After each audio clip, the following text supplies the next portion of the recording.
إن الحمد لله نحمده ونستعينه ونستغفره ونعوذ بالله من شرور أنفسنا ومن سيئات أعمالنا من يهده الله فلا مضل له ومن يضلل فلا هادي له وأشهد أن لا إله إلا الله وحده لا شريك له وأشهد أن محمدا عبده ورسوله أما بعد فإن خير الحديث كتاب الله وخير الهدي هدي محمد صلى الله عليه وعلى آله وسلم وشر الأمور محدثاتها وكل محدثة بدعة وكل بدعة ضلالة وكل ضلالة في النار قال الله تبارك وتعالى وقل رب زدني علما۔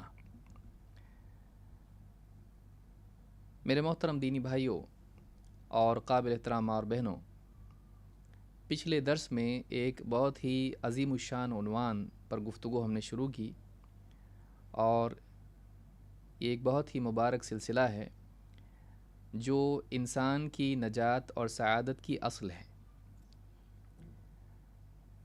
علم کے بغیر نہ انسان اللہ کو پہچان سکتا ہے، نہ اللہ کے فرمان کو جان سکتا ہے، نہ اپنی زندگی کے مقصد کو جان سکتا ہے، نہ اس مقصد کے پورا کرنے کا طریقہ اور راستہ جان سکتا ہے۔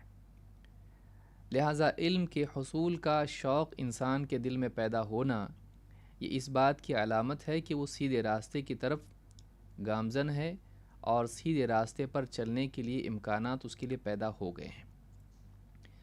لیکن اس کے بعد دوسرا مرحلہ یہ رہتا ہے کہ ایک انسان کے دل میں چاہے علم کا معاملہ ہو یا عبادت کا معاملہ ہو یا کسی اور خیر کا معاملہ ہو، اس جذبے کے بعد اس چیز کے حصول کے لیے کوشش کو صحیح نہج پر، صحیح راستے پر اور صحیح طریقے سے خرچ کرنا اگر ممکن نہ ہو یا اگر وہ نہیں کر پائے تو ایسا آدمی ناکام ہوتا ہے۔ ایک آدمی جب اپنے لیے ایک مقصد بنا لیتا ہے کہ ہاں ہم کو یہ چیز چاہیے، علم چاہیے، مجھ کو عبادت گزار بننا ہے، مجھ کو متقی بننا ہے، مجھ کو جنتی بننا ہے، مجھ کو اللہ کا مقرب بننا ہے، مقصود اس نے طے کیا اپنے لیے۔ اب یا تو مقصد اچھا ہو گیا تو برا، اگر اچھا مقصد اس نے طے کیا، یہ سارے مقاصد اچھے ہیں، اس کے بعد دوسرا مرحلہ یہ ہے کہ وہ کون سا راستہ اپنائیں اور کس طریقے سے اس راستے پر چلے تاکہ وہ اپنے مقصود کو پائے۔ بہت سے لوگ پہلی چیز میں غلطی نہیں کرتے ہیں، دوسری چیز میں غلطی کر جاتے ہیں۔ اسی لیے ہم دیکھتے ہیں کہ عبادات کا شوق رکھنے والے بدعات میں مبتلا ہوتے ہیں۔ اللہ کا تقرب پانے کی چاہت رکھنے والے غیر اللہ کی عبادت میں مبتلا ہو جاتے ہیں۔ اللہ کے قریب ہونے ہی کے لیے مشرکین اپنے بتوں کی عبادت کرتے تھے۔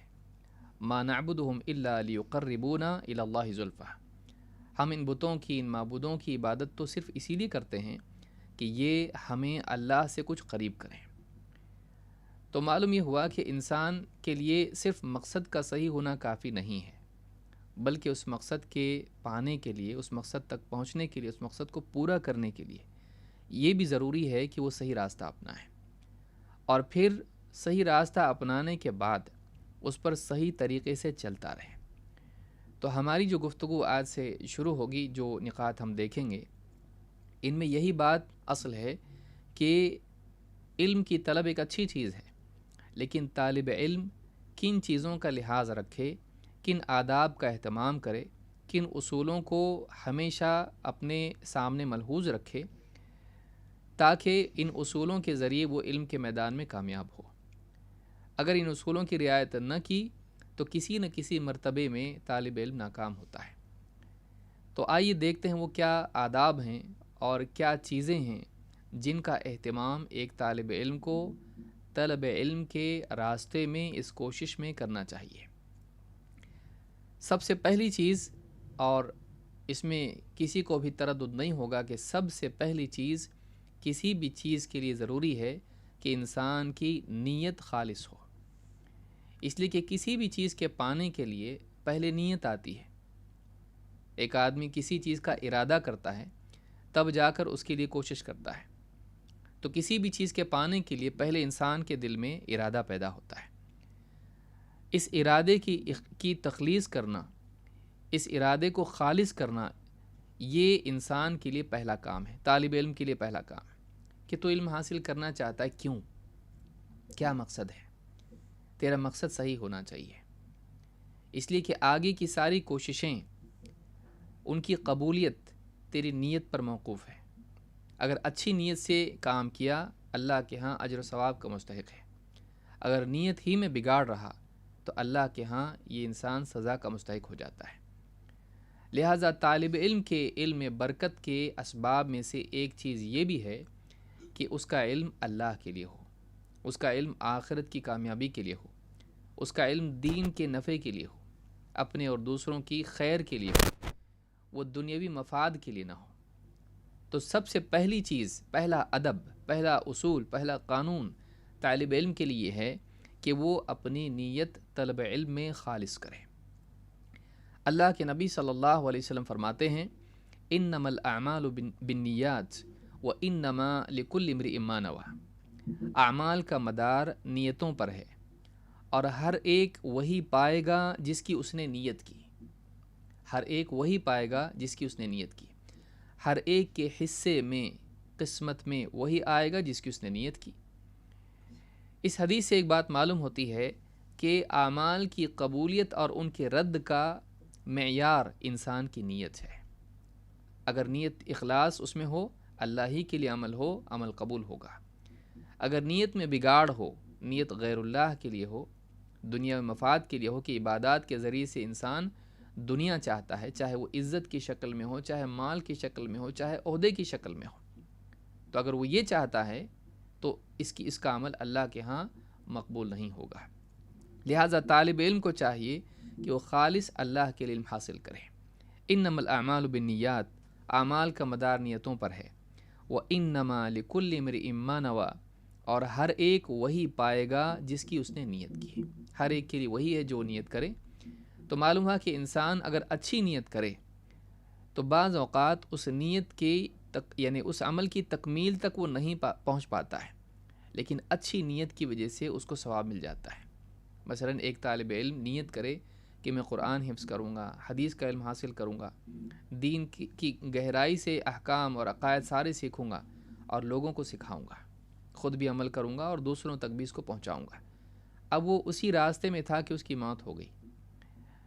حدیث یہ بتا رہی ہے وَإِنَّمَا لِكُلِّ امْرِئٍ مَّا نَوَى، ہر ایک وہی پائے گا جس کی اس نے نیت کی۔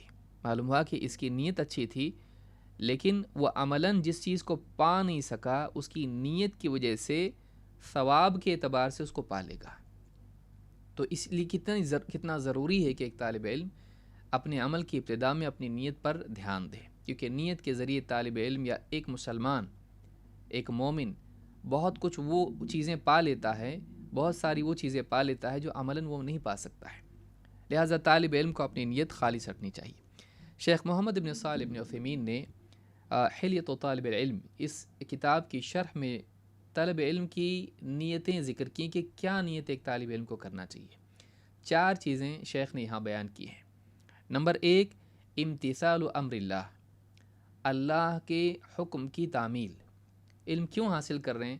بہت شوق علم کا ہے، بہت اچھا لگتا ہے، مزہ آتا ہے۔ علم ہم اس لیے حاصل کر رہے ہیں کہ اللہ تعالیٰ نے ہم کو علم کا حکم دیا ہے، کیونکہ عمل کی اصلاح کے لیے، عقیدے کی اصلاح کے لیے علم ضروری ہے۔ یہ اللہ کا حکم ہے، اللہ کے حکم کی تعمیل میں ہم علم حاصل کر رہے ہیں۔ خود نبی کو حکم دیا گیا وَقُلْ رَبِّ زِدْنِی عِلْمًا، معلوم ہے کہ علم دین میں مطلوب ہے سارے اعمال کی اصلاح کے لیے، لہٰذا اس لیے ہم علم حاصل کر رہے ہیں۔ تو اپنی ذات اور اپنی ذاتی لذت کے لیے علم حاصل نہ کریں، بلکہ اللہ رب العالمین کے حکم کی تعمیل میں اللہ کو راضی کرنے کے لیے اس کو بطور تعبد علم حاصل کریں۔ علم کا حاصل کرنا بھی عبادت ہے اگر وہ اخلاص نیت کے ساتھ ہو۔ تو ایک تو نیت یہ ہو۔ 2، حفظ شریعت اللہ، دوسری نیت یہ ہے کہ میں علم حاصل کروں تاکہ اللہ کی شریعت، اللہ کا دین محفوظ رہے، کہ ایک نسل سے دوسری نسل تک، ایک فرد سے دوسرے فرد تک دین کا علم منتقل ہوتا ہے۔ تو دوسری نیت یہ ہونا چاہیے کہ میں دین کا علم سیکھوں تاکہ پچھلوں نے جو علم چھوڑا ہے وہ میرے پاس آ کے پھر میرے پاس محفوظ ہو، اس کے بعد اور آگے لوگوں تک میں اپنے دور میں اور اپنے بعد والوں تک بھی کتاب کی شکل میں یا کسی اور شکل میں چھوڑوں، تاکہ علم نسل در نسل منتقل ہوتا رہے اور باقی رہے اور اس کی حفاظت ہو۔ تو ایک یہ بھی ہے کہ اس میں حفاظت علم اور اشاعت علم دونوں آ گیا۔ نمبر 3، حمایت الشریعت والدفاع عنہا، شریعت کی حمایت، اس کی حفاظت، اس کو ڈیفنس کرنا اور اس کا دفاع کرنا۔ یعنی دین پر جو لوگ یعنی الزامات لگاتے ہیں، اس کے خلاف باتیں کرتے ہیں، لوگوں کو شک شبہ میں ڈالتے ہیں اور اسلام پر علمی حملے کرتے ہیں، اسلام کو غلط ثابت کرتے ہیں، یا اہل بدعات ہیں، اہل باطل ہیں، اہل حق کو غلط ثابت کرتے ہیں، یہ بھی نیت کرے کہ جب میرے پاس صحیح علم آئے گا تو میں اہل باطل کا رد کروں گا اپنے دائرے میں جتنا علم اس کو اللہ نے دیا ہے۔ تو اس اعتبار سے حق کے دفاع کے لیے بھی علم حاصل کرے، کیونکہ اہل باطل ہر دور میں رہیں گے اور حق اور باطل کی علمی جنگ ہر دور میں رہے گی۔ تو اس اعتبار سے ایک طالب علم اپنے آپ کو تیار کرے کہ میں دین کا دفاع کروں گا، حق کا دفاع کروں گا۔ نمبر 4، اتباع شریعت محمد صلی اللہ علیہ وسلم، محمد عربی صلی اللہ علیہ وسلم کی لائی ہوئی شریعت کی اتباع کرنا۔ یہی نہیں کہ حفاظت کروں اور دفاع کروں، بلکہ میں خود بھی اس پر عمل کروں گا، اور یہ اصل مقصود ہے، یہ اصل منتہا ہے جس پر ایک آدمی کی ساری کوششیں ختم ہوتی کہ مجھ کو عمل کرنا ہے، مجھ سے آخرت میں پوچھا جائے گا، وَمَاذَا عَمِلَ فِيمَا عَلِمَ، تو نے جو کچھ جانا اس پہ کتنا عمل کیا۔ تو ایک آدمی کے لیے یہ نیتیں ہونی چاہیے کہ ایک آدمی اللہ کا حکم پورا کر رہا ہے بطور عبادت، اللہ کے حکم کی تعمیل، 2 دین کی حفاظت، اسی طرح سے اشاعت، اور پھر دین کا دفاع، اور خود بھی انسان عمل کرے۔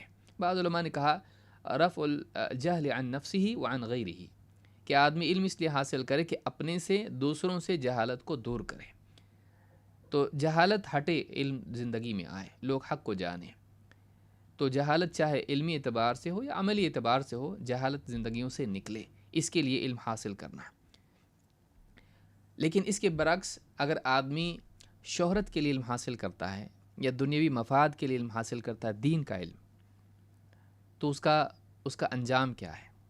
اللہ کے نبی صلی اللہ علیہ وسلم فرماتے ہیں، من طلب العلم لیماری بہ السفہاء او لیباہی بہ العلماء او لیصرف وجوہ الناس الیہ فہو فی النار۔ امام ابن ماجہ نے اس کو روایت کیا ہے، حدیث نمبر صحیح جامع صغیر، حدیث نمبر 6382۔ آپ نے 3 باتیں یہاں پر فرمائی کہ 3 نیتیں ہیں علم حاصل کرنے میں جو آدمی کو جہنم میں لے جائیں گی۔ علم حاصل کرنے کا مبارک کام کر کے بھی نیت کی تباہی انسان کو آخرت کی تباہی کا ذریعہ بن سکتی ہے۔ اگر آدمی علم حاصل کر رہا ہے، دین کا علم، لیکن اس کی نیت خراب ہے، اس کی آخرت خراب ہے۔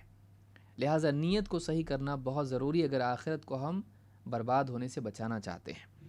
کیا نیتیں ہیں تینوں؟ کہا من طلب العلم لیماری بہ السفہاء، علم اس لیے حاصل کرے کہ کم سمجھ لوگوں کے ساتھ حجت بازی کر کے ان کو کنفیوز کر دے۔ لیماری بہ السفہاء، یماری عربی زبان میں ممارات جو ہے یہ مریا سے علماء نے کہا کہ ایک آدمی شک میں ڈال دے لوگوں کو۔ جو 2 حجت کرنے والے ہوتے ہیں، علماء نے کہا، شیخ عبد الرحمن مبارک پوری رحمہ اللہ نے بھی اپنی تحفہ میں یہ بات کہی ہے، تحفۃ الاحوذی میں، کہ حجت کرنے والے کیا کرتے ہیں؟ ایک تو سامنے والے کی بات پر اعتماد نہیں کرتے ہیں، خود بھی اس پہ شک کرتے ہیں، ہر آدمی دوسرے کی بات پر شک کرتا ہے۔ 2 ایسی بات اس کے سامنے پیش کرتا ہے کہ اس کو کنفیوز کرتے ہیں۔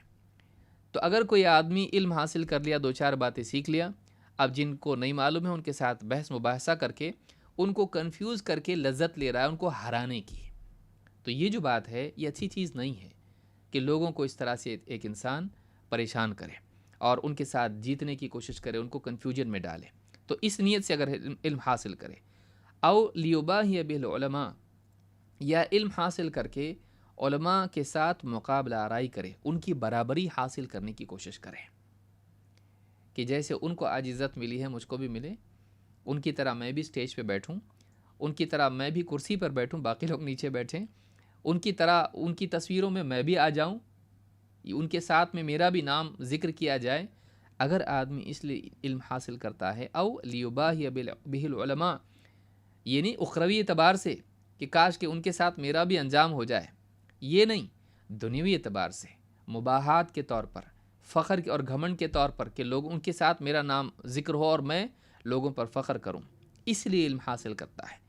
او لیصرف وجوہ الناس الیہ، یا اس لیے علم حاصل کرتا ہے کہ لوگوں کے چہرے اپنی طرف پھیر لے، وہ لوگوں کی توجہات کا مرکز بن جائے، لوگ پلٹ پلٹ کے اس کو دیکھیں، فلاں ہے دیکھیے، لوگ اس کی طرف متوجہ ہوں، وہ لوگوں کے نزدیک مرجع بن جائے، اس اعتبار سے کہ لوگ اس کی تعریف کریں، لوگ اس کو چاہیں، لوگوں کے یہاں اس کا مقام ہو، لوگوں کے دلوں میں اس کا مقام بن جائے، لوگ اس کی عظمت کا اعتراف کرنے لگیں۔ اس لیے اگر علم حاصل کرتا ہے، اللہ کے نبی صلی اللہ علیہ وسلم نے فرمایا فَهُوَ فِي النَّارِ، وہ جہنم میں جائے گا، اس کا انجام جہنم ہے۔ خیر کا علم، یہ نہیں کہا کہ علم کے بگاڑ کی وجہ سے گیا، سوچیے آپ، علم کے بگاڑ کی وجہ سے وہ جہنم میں نہیں گیا، علم اچھا ہے لیکن اس نیت کے بگاڑ کی وجہ سے وہ جہنم میں گیا۔ لہٰذا طالب علم کو چاہیے کہ وہ خالص اللہ کے لیے، دین کے لیے، آخرت کے لیے علم حاصل کرے، اپنی اور دوسروں کی سعادت اور نجات کے لیے علم حاصل کرے۔ بہت سارے لوگ دیکھتے ہیں علماء کو اسٹیج پہ کھڑے ہو کے تقریر کر رہے ہیں، اب دیکھتے ہیں چاہتے ہیں میں بھی آپ کی طرح بننا چاہتا ہوں، میں بھی ان کی طرح ہونا چاہتا ہوں۔ اب آپ سوچیے، اس کی نیت یہ نہیں ہے کہ جس طرح سے یہ ہزاروں لوگوں کی رہنمائی کر کے ثواب لوٹ رہے ہیں، میں ویسا بن جاؤں کہ آخرت میں مجھ کو بھی اتنا ثواب ملے، بلکہ یہ جیسے یہ جہاں وہاں یہی چھائے ہوئے ہیں، ان کی طرح مجھ کو بھی شہرت مل جائے۔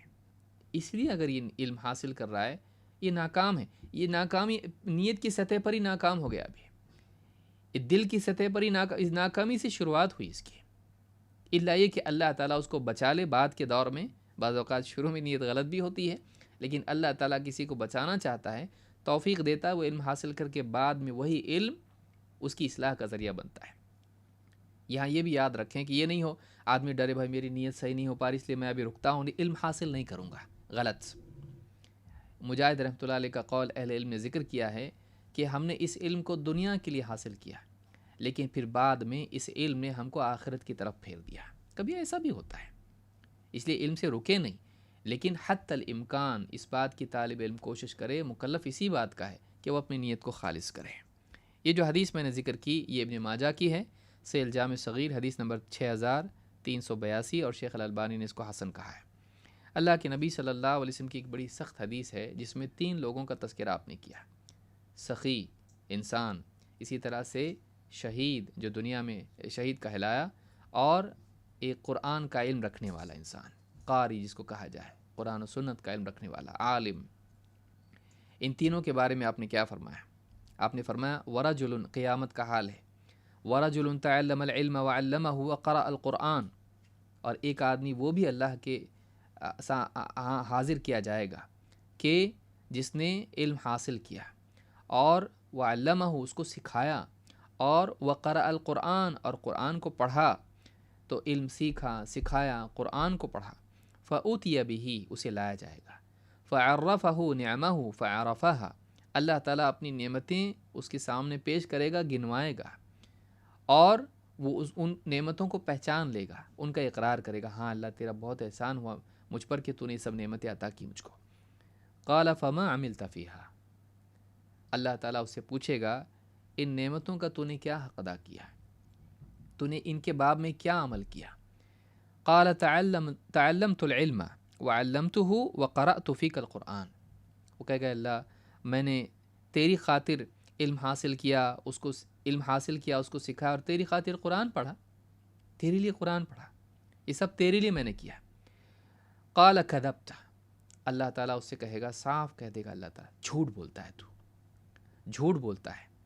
وَلَكِنَّكَ تَعَلَّمْتَ الْعِلْمَ لِيُقَالَ عَالِمٌ، تو نے علم اس لیے حاصل کیا تھا کہ لوگوں کے درمیان تو عالم کہہ کے پکارا جائے، تجھے لوگ عالم کہیں، عالم کہلوانے کے لیے اپنے آپ کو تو نے علم حاصل کیا، اس لیے علم حاصل کیا تاکہ تیرا نام ہو جائے بطور عالم، تیرے نام کے بعد عالم لگ جائے۔ وَقَرَأْتَ الْقُرْآنَ لِيُقَالَ هُوَ قَارِئٌ، تو نے قرآن اس لیے پڑھا، اللہ کی رضا کے لیے نہیں، اس لیے پڑھا کہ لوگ تجھ کو قاری صاحب کہیں، کیا قاری ہے، زبردست، کیا قرآن پڑھتے ہیں، تو نے اس لیے قرآن پڑھا۔ فقط قیل، اور دیکھ یہ سب کچھ ہو گیا، تو قاری اور عالم کہلایا جا چکا، جو تیری چاہت تھی، جو تیرا مقصود تھا، مل گیا۔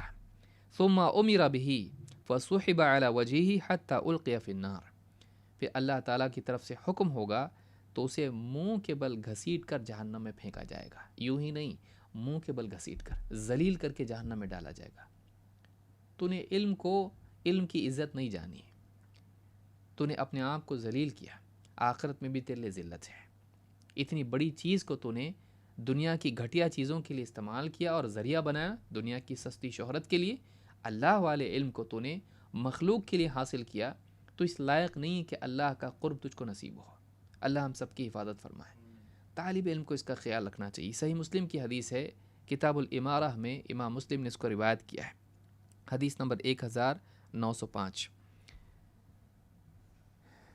تو یہ پہلی بات ہے جو طالب علم کو یاد رکھنی چاہیے، ہم اپنی نیتوں کو خالص کریں۔ سڑی ہوئی دنیا کے لیے آدمی کیوں کرے؟ یہ عزت کرنے والے لوگ معلوم نہیں کون جنتی کون جہنمی، کس کا اللہ کے ہاں کیا مقام ہے، ان کی عزت کے لیے ہم علم حاصل کریں۔ ان کی تعریف جو آج ہمارے سامنے تعریف کر رہے ہیں، کل ہماری برائی کریں گے۔ ایک غلطی ہماری دیکھ لیں گے، ہزاروں نیک بھلائیوں کے بعد ہم پہ عیب لگائیں گے۔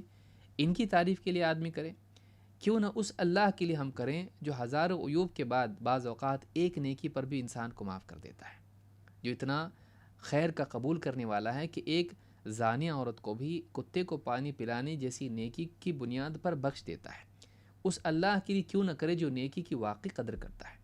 اس مخلوق کے لیے عمل کریں جو 100 چیزیں کرنے کے بعد اگر ایک کمی رہ جائے تو اس ایک عیب کی وجہ سے سارے احسانات کو بھول جائے۔ ان کے لیے ہم عمل کریں، ان کو خوش کرنے کے لیے کریں۔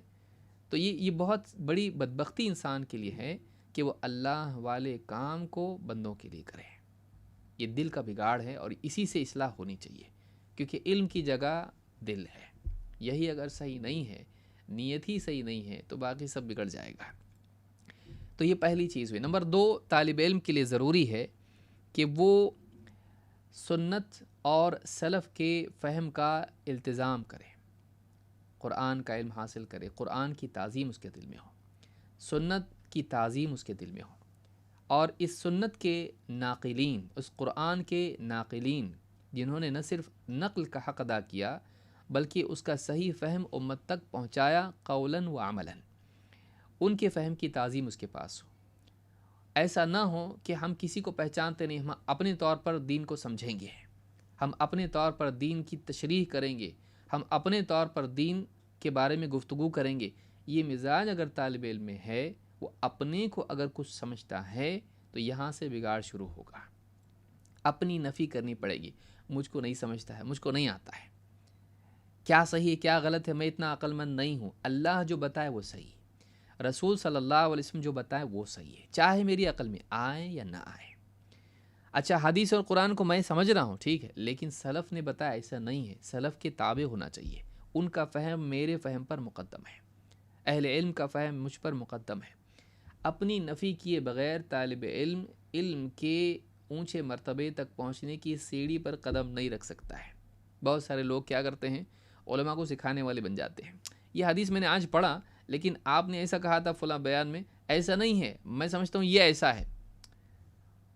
وہ خود سمجھنے کا شوق رکھنے کی بجائے، اپنے سے بڑے جاننے والوں کے تابع ہونے کی بجائے، بلکہ بعض اوقات کسی کے سامنے بیان کیا جاتا ہے کہ اس مسئلے میں امام ابو حنیفہ رحمۃ اللہ علیہ، امام شافعی، امام مالک، امام احمد کا یہ قول ہے، وہ تو یہ سب ہٹاؤ، ہم کو قرآن سے بتاؤ یا قرآن حدیث سے بتاؤ۔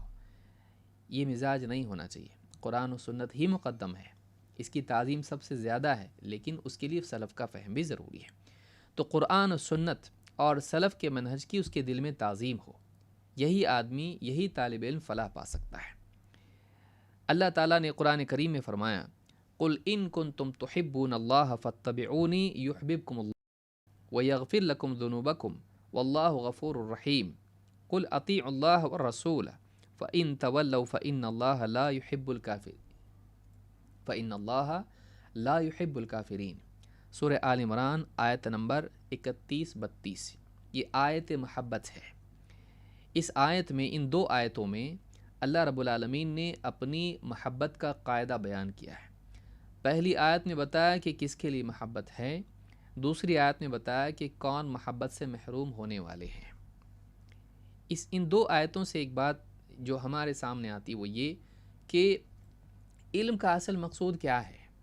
علم کا اصل مقصود یہ ہے کہ ایک انسان اللہ اور اس کے رسول کے حکموں پر قائم ہو، اس کی زندگی میں اللہ اور اس کے رسول صلی اللہ علیہ وسلم کے حکم کی تعمیل آئے اور اس کی زندگی میں کتاب و سنت کی اتباع ہے۔ سارے علم کا حاصل کیا ہے؟ ذہنی عیاشی، بحث و مباحثہ، لوگوں پر غالب آنا، لوگوں میں شہرت پانا۔ علم کا مقصود کیا ہے؟ تفریح۔ علم کا مقصود یہ ہے کہ ایک آدمی کی زندگی میں وہ آ جائیں جو اس کا خالق چاہتا ہے، قلب کی سطح پر، قول کی سطح پر، عمل کی سطح پر۔ تو اللہ تعالیٰ نے فرمایا یہی تو ہے، اور اللہ اس سے راضی ہو، اللہ اس کو اپنا محبوب بنا لے۔ اللہ نے اس آیت میں بتا دیا کہ وہ کیا ہے، لہٰذا طالب علم کو اپنی پوری نگاہ اس پر مرکوز رکھنی چاہیے۔ اللہ نے کیا فرمایا؟ قل ان کنتم تحبون اللہ فاتبعونی یحببکم اللہ۔ اے نبی آپ فرما دیجئے کہ اگر تم واقعی اللہ تعالیٰ سے محبت رکھتے ہو تو میری اتباع کرو، اللہ بھی تم سے محبت کرے گا۔ اتنا ہی نہیں بلکہ تمہاری مغفرت کرے گا تمہارے گناہوں کی، اور اللہ بڑا مغفرت کرنے والا، رحم فرمانے والا ہے۔ پھر آگے اللہ نے فرمایا اے نبی آپ یہ بھی بتائیے، یہ بھی لوگوں کو سنا دیجئے، کیا یہ بھی فرما دیجئے اطیعوا اللہ والرسول، اللہ اور اس کے رسول کی فرما برداری کرو۔ فَإِن تَوَلَّوْا، لیکن پھر اتنا سب کچھ بتانے کے بعد بھی اگر وہ پیٹ پھیر کے چل دیں، فَإِن تَوَلَّوْا فَإِنَّ اللَّهَ لَا يُحِبُّ الْكَافِرِينَ، تو جان رکھو کہ اللہ تعالیٰ کافروں سے محبت نہیں کرتا۔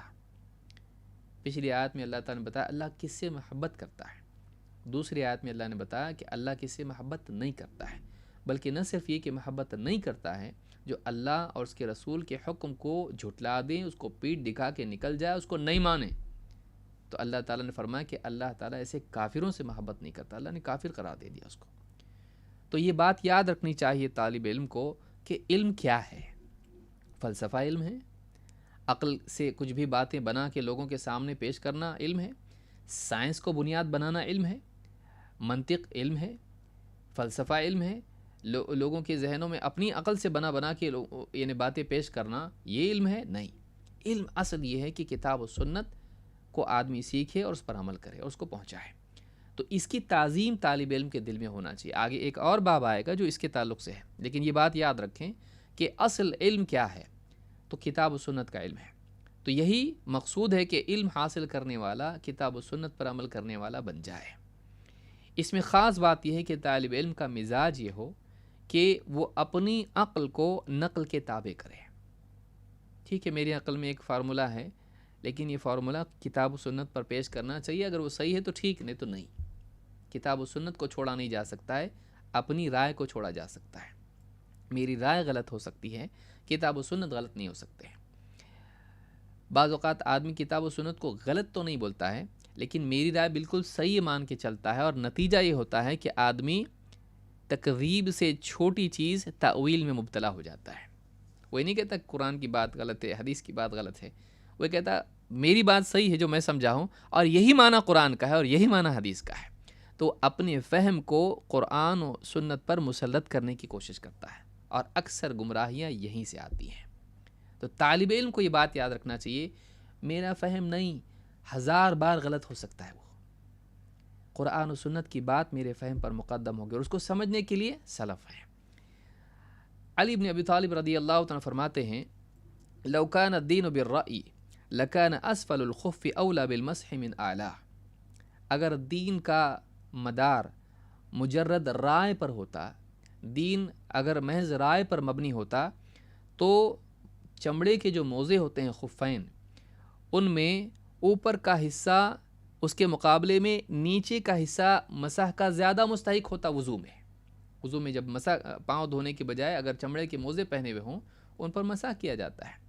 تو فرماتے ہیں کہ اگر واقعی عقل چلائی جاتی دین میں، اور عقل کے حساب سے ہم فیصلے کرنے لگ جاتے دین میں، تو اوپر کی بجائے مسح نیچے کے حصے میں کیا جاتا۔ وَقَدْ رَأَيْتُ رَسُولَ اللَّهِ صلی اللہ علیہ وسلم يَمْسَحُ عَلَى ظَاهِرِ خُفَّيْهِ، لیکن بات یہ ہے کہ میں نے اللہ کے رسول صلی اللہ علیہ وسلم کو خفین کے اوپری حصے پر، ظاہر حصے پر مسح کرتے دیکھا ہے، ہم بھی ویسے ہی کریں گے۔ ان کی مراد یہ ہے کہ عقل تو یہ کہتی کہ نیچے مسح ہونا چاہیے، لیکن ہم نے دیکھا رسول صلی اللہ علیہ وسلم کو اوپر مسح کرتے ہوئے، تو بس ہم اپنی عقل نہیں چلائیں گے، بلکہ وہ کریں گے جو رسول صلی اللہ علیہ وسلم نے کیا ہے۔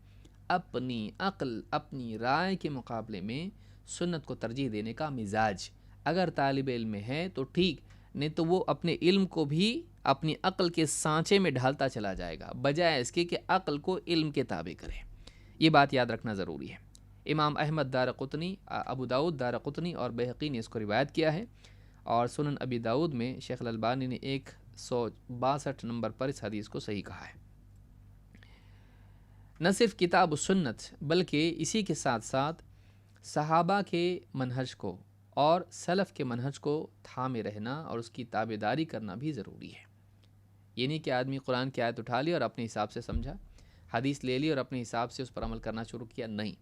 امت کا تعامل اس پر کیا ہے، خاص طور سے صحابہ کا اس پر کیسے عمل رہا، اور ان کے بعد جو اسلاف آئے انہوں نے دین کو کیسے سمجھا، تو ان کی رائے، ان کا تعامل، اس کی بھی دین میں اہمیت ہے، اور اس کو بھی علم سمجھے، اس کو بھی علم سمجھے۔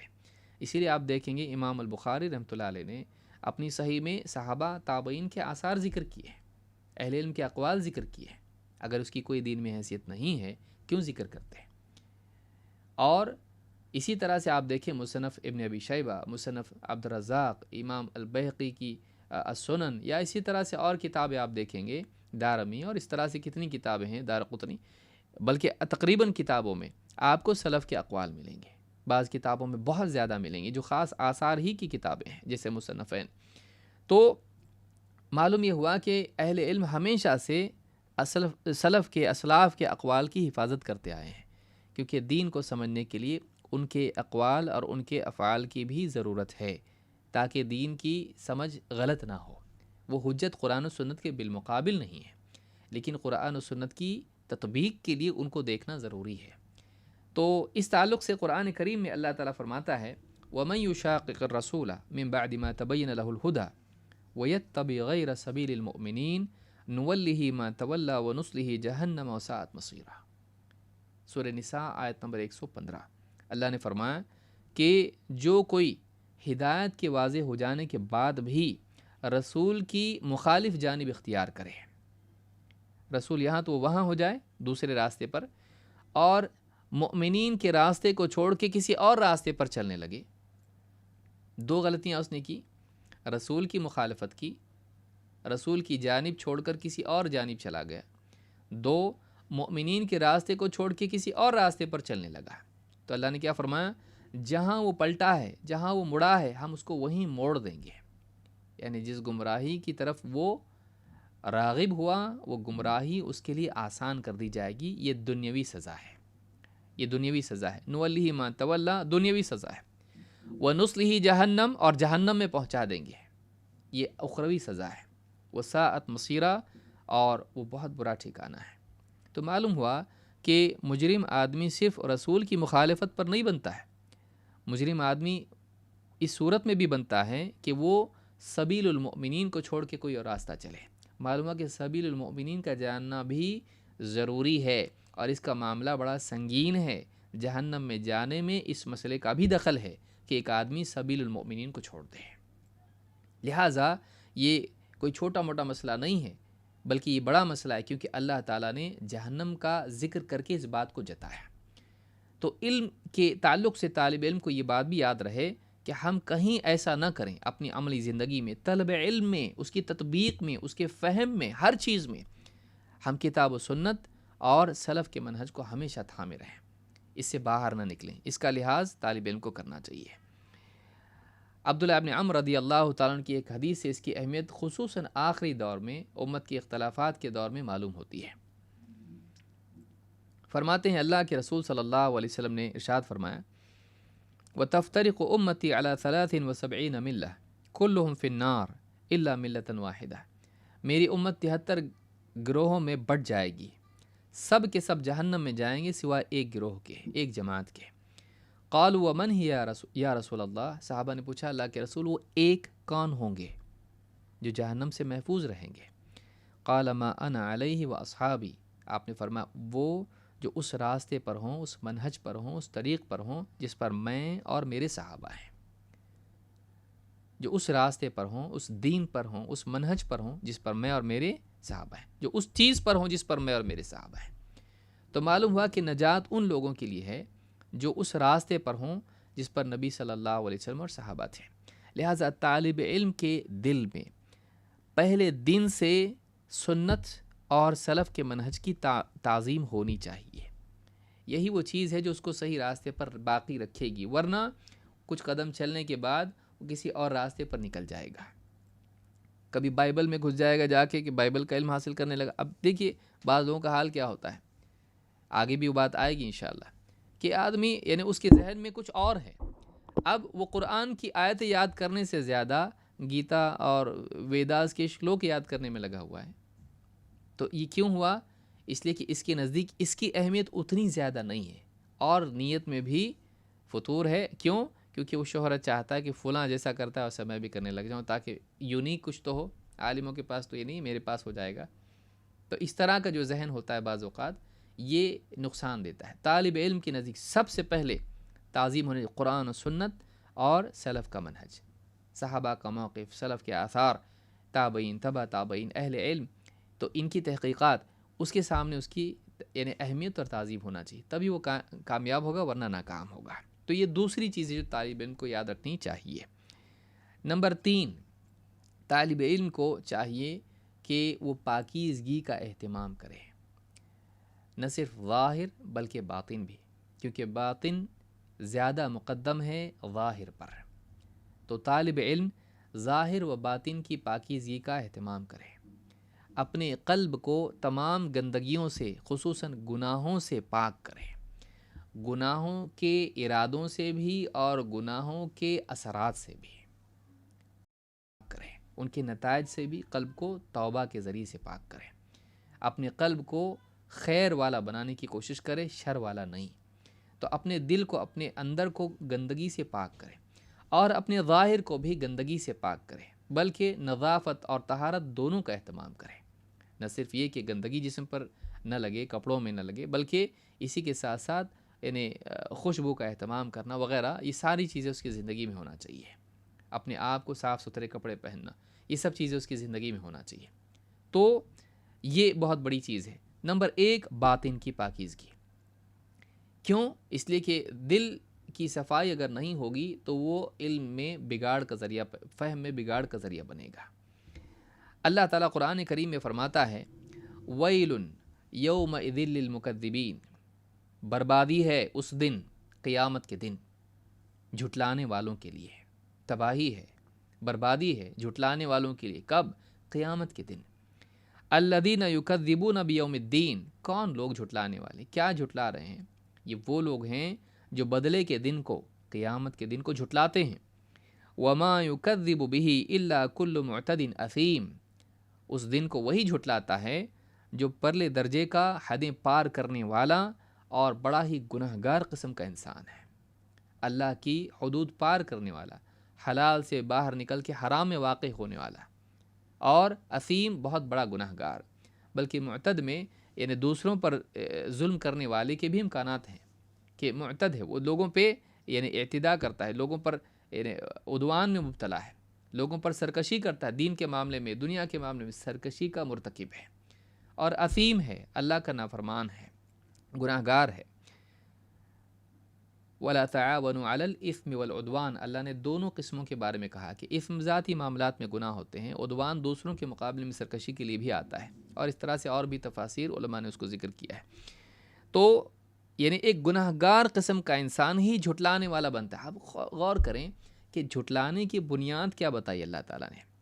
گناہوں کو بتایا کہ بہت گناہگار قسم کا انسان، سرکش انسان وہی جھٹلاتا ہے۔ سرکشی اور گناہ انسان کے لیے جھٹلانے کا ذریعہ بن جاتی ہے۔ اسی لیے آپ نے دیکھا ہوگا بہت سارے لوگ جب کسی گناہ کے بہت عادی ہوتے ہیں اور جب اس کی حرمت سامنے آتی ہے تو انہی باتوں کا انکار کرنے لگتے ہیں۔ پہلا سوال پوچھے گا قرآن میں بھی ہے کہ یہ خالی حدیث میں ہے؟ قرآن میں ہے کیا؟ پھر حدیث میں ہے، ٹھیک ہے، حدیث صحیح ہے کیا؟ تو کیوں؟ دل مان نہیں رہا ہے، دل مان نہیں رہا، کسی طرح سے میری چیز غلط ثابت نہ ہو۔ کیوں؟ کیونکہ میں اس کا عادی ہوں۔ اب قرآن سے حرمت آ گئی اس کی، قرآن میں نہیں تو حدیث میں آ گئی، حدیث میں ہے تو سوچتا، قرآن میں تو نہیں ہے نا، تو تھوڑا سوچنا پڑے گا، دیکھنا پڑے گا۔ کیوں؟ اس لیے کہ وہ اس کا عادی ہو چکا ہے۔ تو انسان حق کو جھٹلانے والا بن جاتا ہے اس وجہ سے کہ وہ باطل کا عادی ہو چکا ہے، گناہوں کا عادی ہو چکا ہے، اور گناہوں کی ایک گندگی ہوتی ہے جو انسان کو تکذیب تک لے جاتی ہے۔ اسی لیے بعض علماء نے کہا ہے کہ گناہ یعنی گناہ جو ہوتے ہیں یہ کفر کے پیغام بر ہوتے ہیں۔ برید الکفر ہے، المعصیۃ برید الکفر، تو وہ لیٹر ہے کفر کی طرف سے کہ میں آ رہا ہوں۔ گویا کہ ایک آدمی ابھی دھیرے دھیرے بڑھتا جا رہا ہے گناہوں کے ذریعے سے کفر میں۔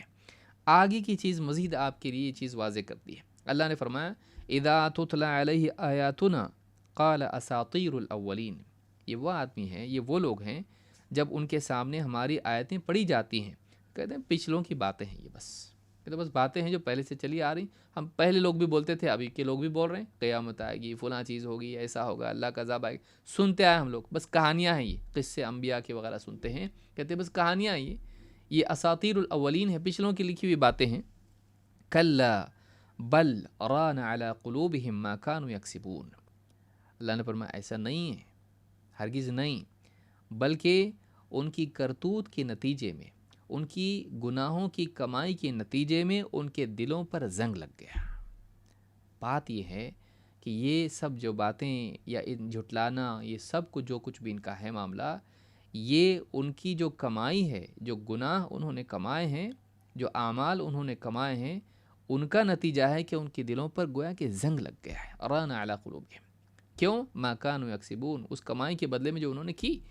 کلا انہم عن ربہم یومئذ لمحجوبون، ہرگز نہیں، بلکہ اس دن، قیامت کے دن، یہ لوگ اپنے رب کا دیدار نہیں کر پائیں گے، اپنے رب سے حجاب میں ہوں گے، محجوب ہوں گے، تو اللہ کا دیدار ان کو نصیب نہیں ہوگا۔ یہ سورہ المطففین کی آیت نمبر 10 سے لے کر 15 تک ہے۔ اس حدیث کے تعلق سے آپ دیکھیں گے کہ اللہ کے نبی، عجیب بات یہ ہے کہ آپ کوئی کہہ سکتے ہو تو جھٹلانے والوں کے بارے میں ہے، تکذیب کرنے والے، ہم تو وہ نہیں ہیں، ہم تو ماننے والے ہیں۔ اس آیت کا یعنی اطلاق ہمارے لیے کیسے ہو سکتا ہے؟ آپ دیکھیے اللہ کے رسول صلی اللہ علیہ وسلم کی حدیث میں عجیب طور پر اس حدیث کو مومن کے لیے ذکر کیا گیا ہے۔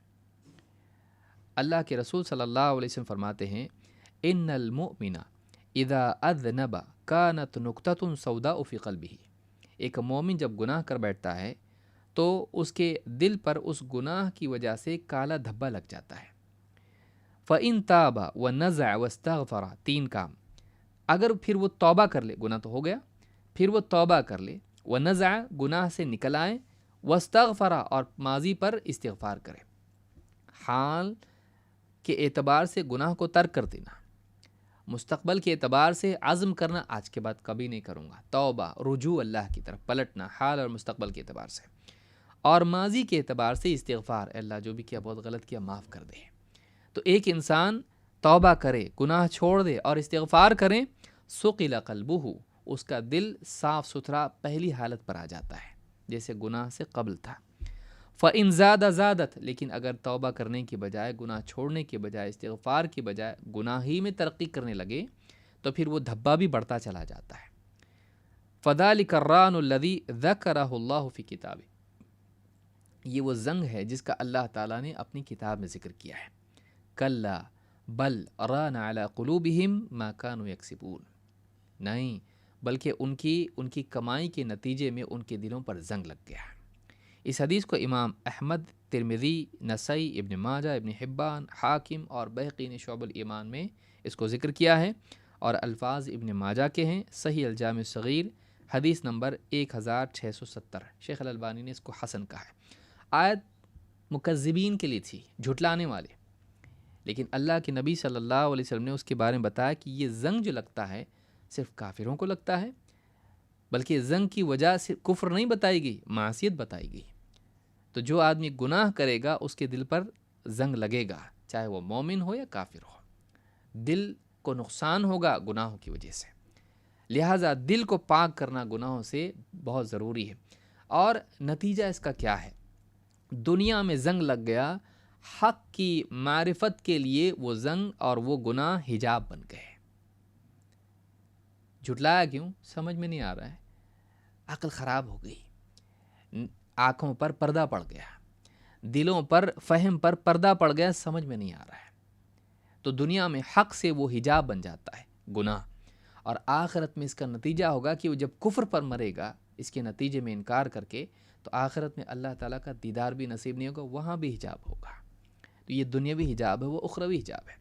اسی بات کو ابن قیم رحمۃ اللہ علیہ نے بھی بیان کیا ہے، فرماتے ہیں گناہوں کے نتائج، ابن قیم رحمۃ اللہ علیہ فرماتے ہیں وہ منہا، یعنی گناہوں کے من عقوبات الذنوب، گناہوں کے نتائج اور ان کے نقصانات میں کیا ہے، ان کی سزائیں جو ملتی ہیں اس پر کیا کیا چیزیں ہیں۔ کہتے ہیں حجاب القلب عن الرب فی الدنیا، یہ جو معصیت ہے یہ دنیا میں رب سے حجاب بن جاتے ہیں، گناہ دنیا میں اللہ تعالیٰ سے حجاب بن جاتے ہیں، یعنی اللہ کی معرفت، اللہ کے اوامر کی معرفت، اللہ کی طرف سے آئے حق کی معرفت میں حجاب بنتے ہیں۔ اور والحجاب الاکبر یوم القیامہ، اور قیامت کے دن وہ بڑا حجاب جو اللہ رب العالمین سے کہ اس کے دیدار میں مانع بن جائے گا، یہ جو چیز ہے یہ حجاب ہوگا، تو یہ آخرت میں ہوگا کفر کے نتیجے میں۔ معلوم ہوا کہ گناہ بعض اوقات کفر تک بھی لے جاتے ہیں، اللہ ہم سب کی حفاظت فرمائے۔ تو طالب علم کو اپنے قلب کی طہارت کا خیال کرنا چاہیے۔ قلب کی طہارت کیسے مقدر ہوتی ہے، کیسے بگڑتی ہے؟ گناہوں کے ذریعے سے، گناہوں سے دل بگڑتا ہے، اور دل سے علم کے فہم میں بگاڑ آتا ہے۔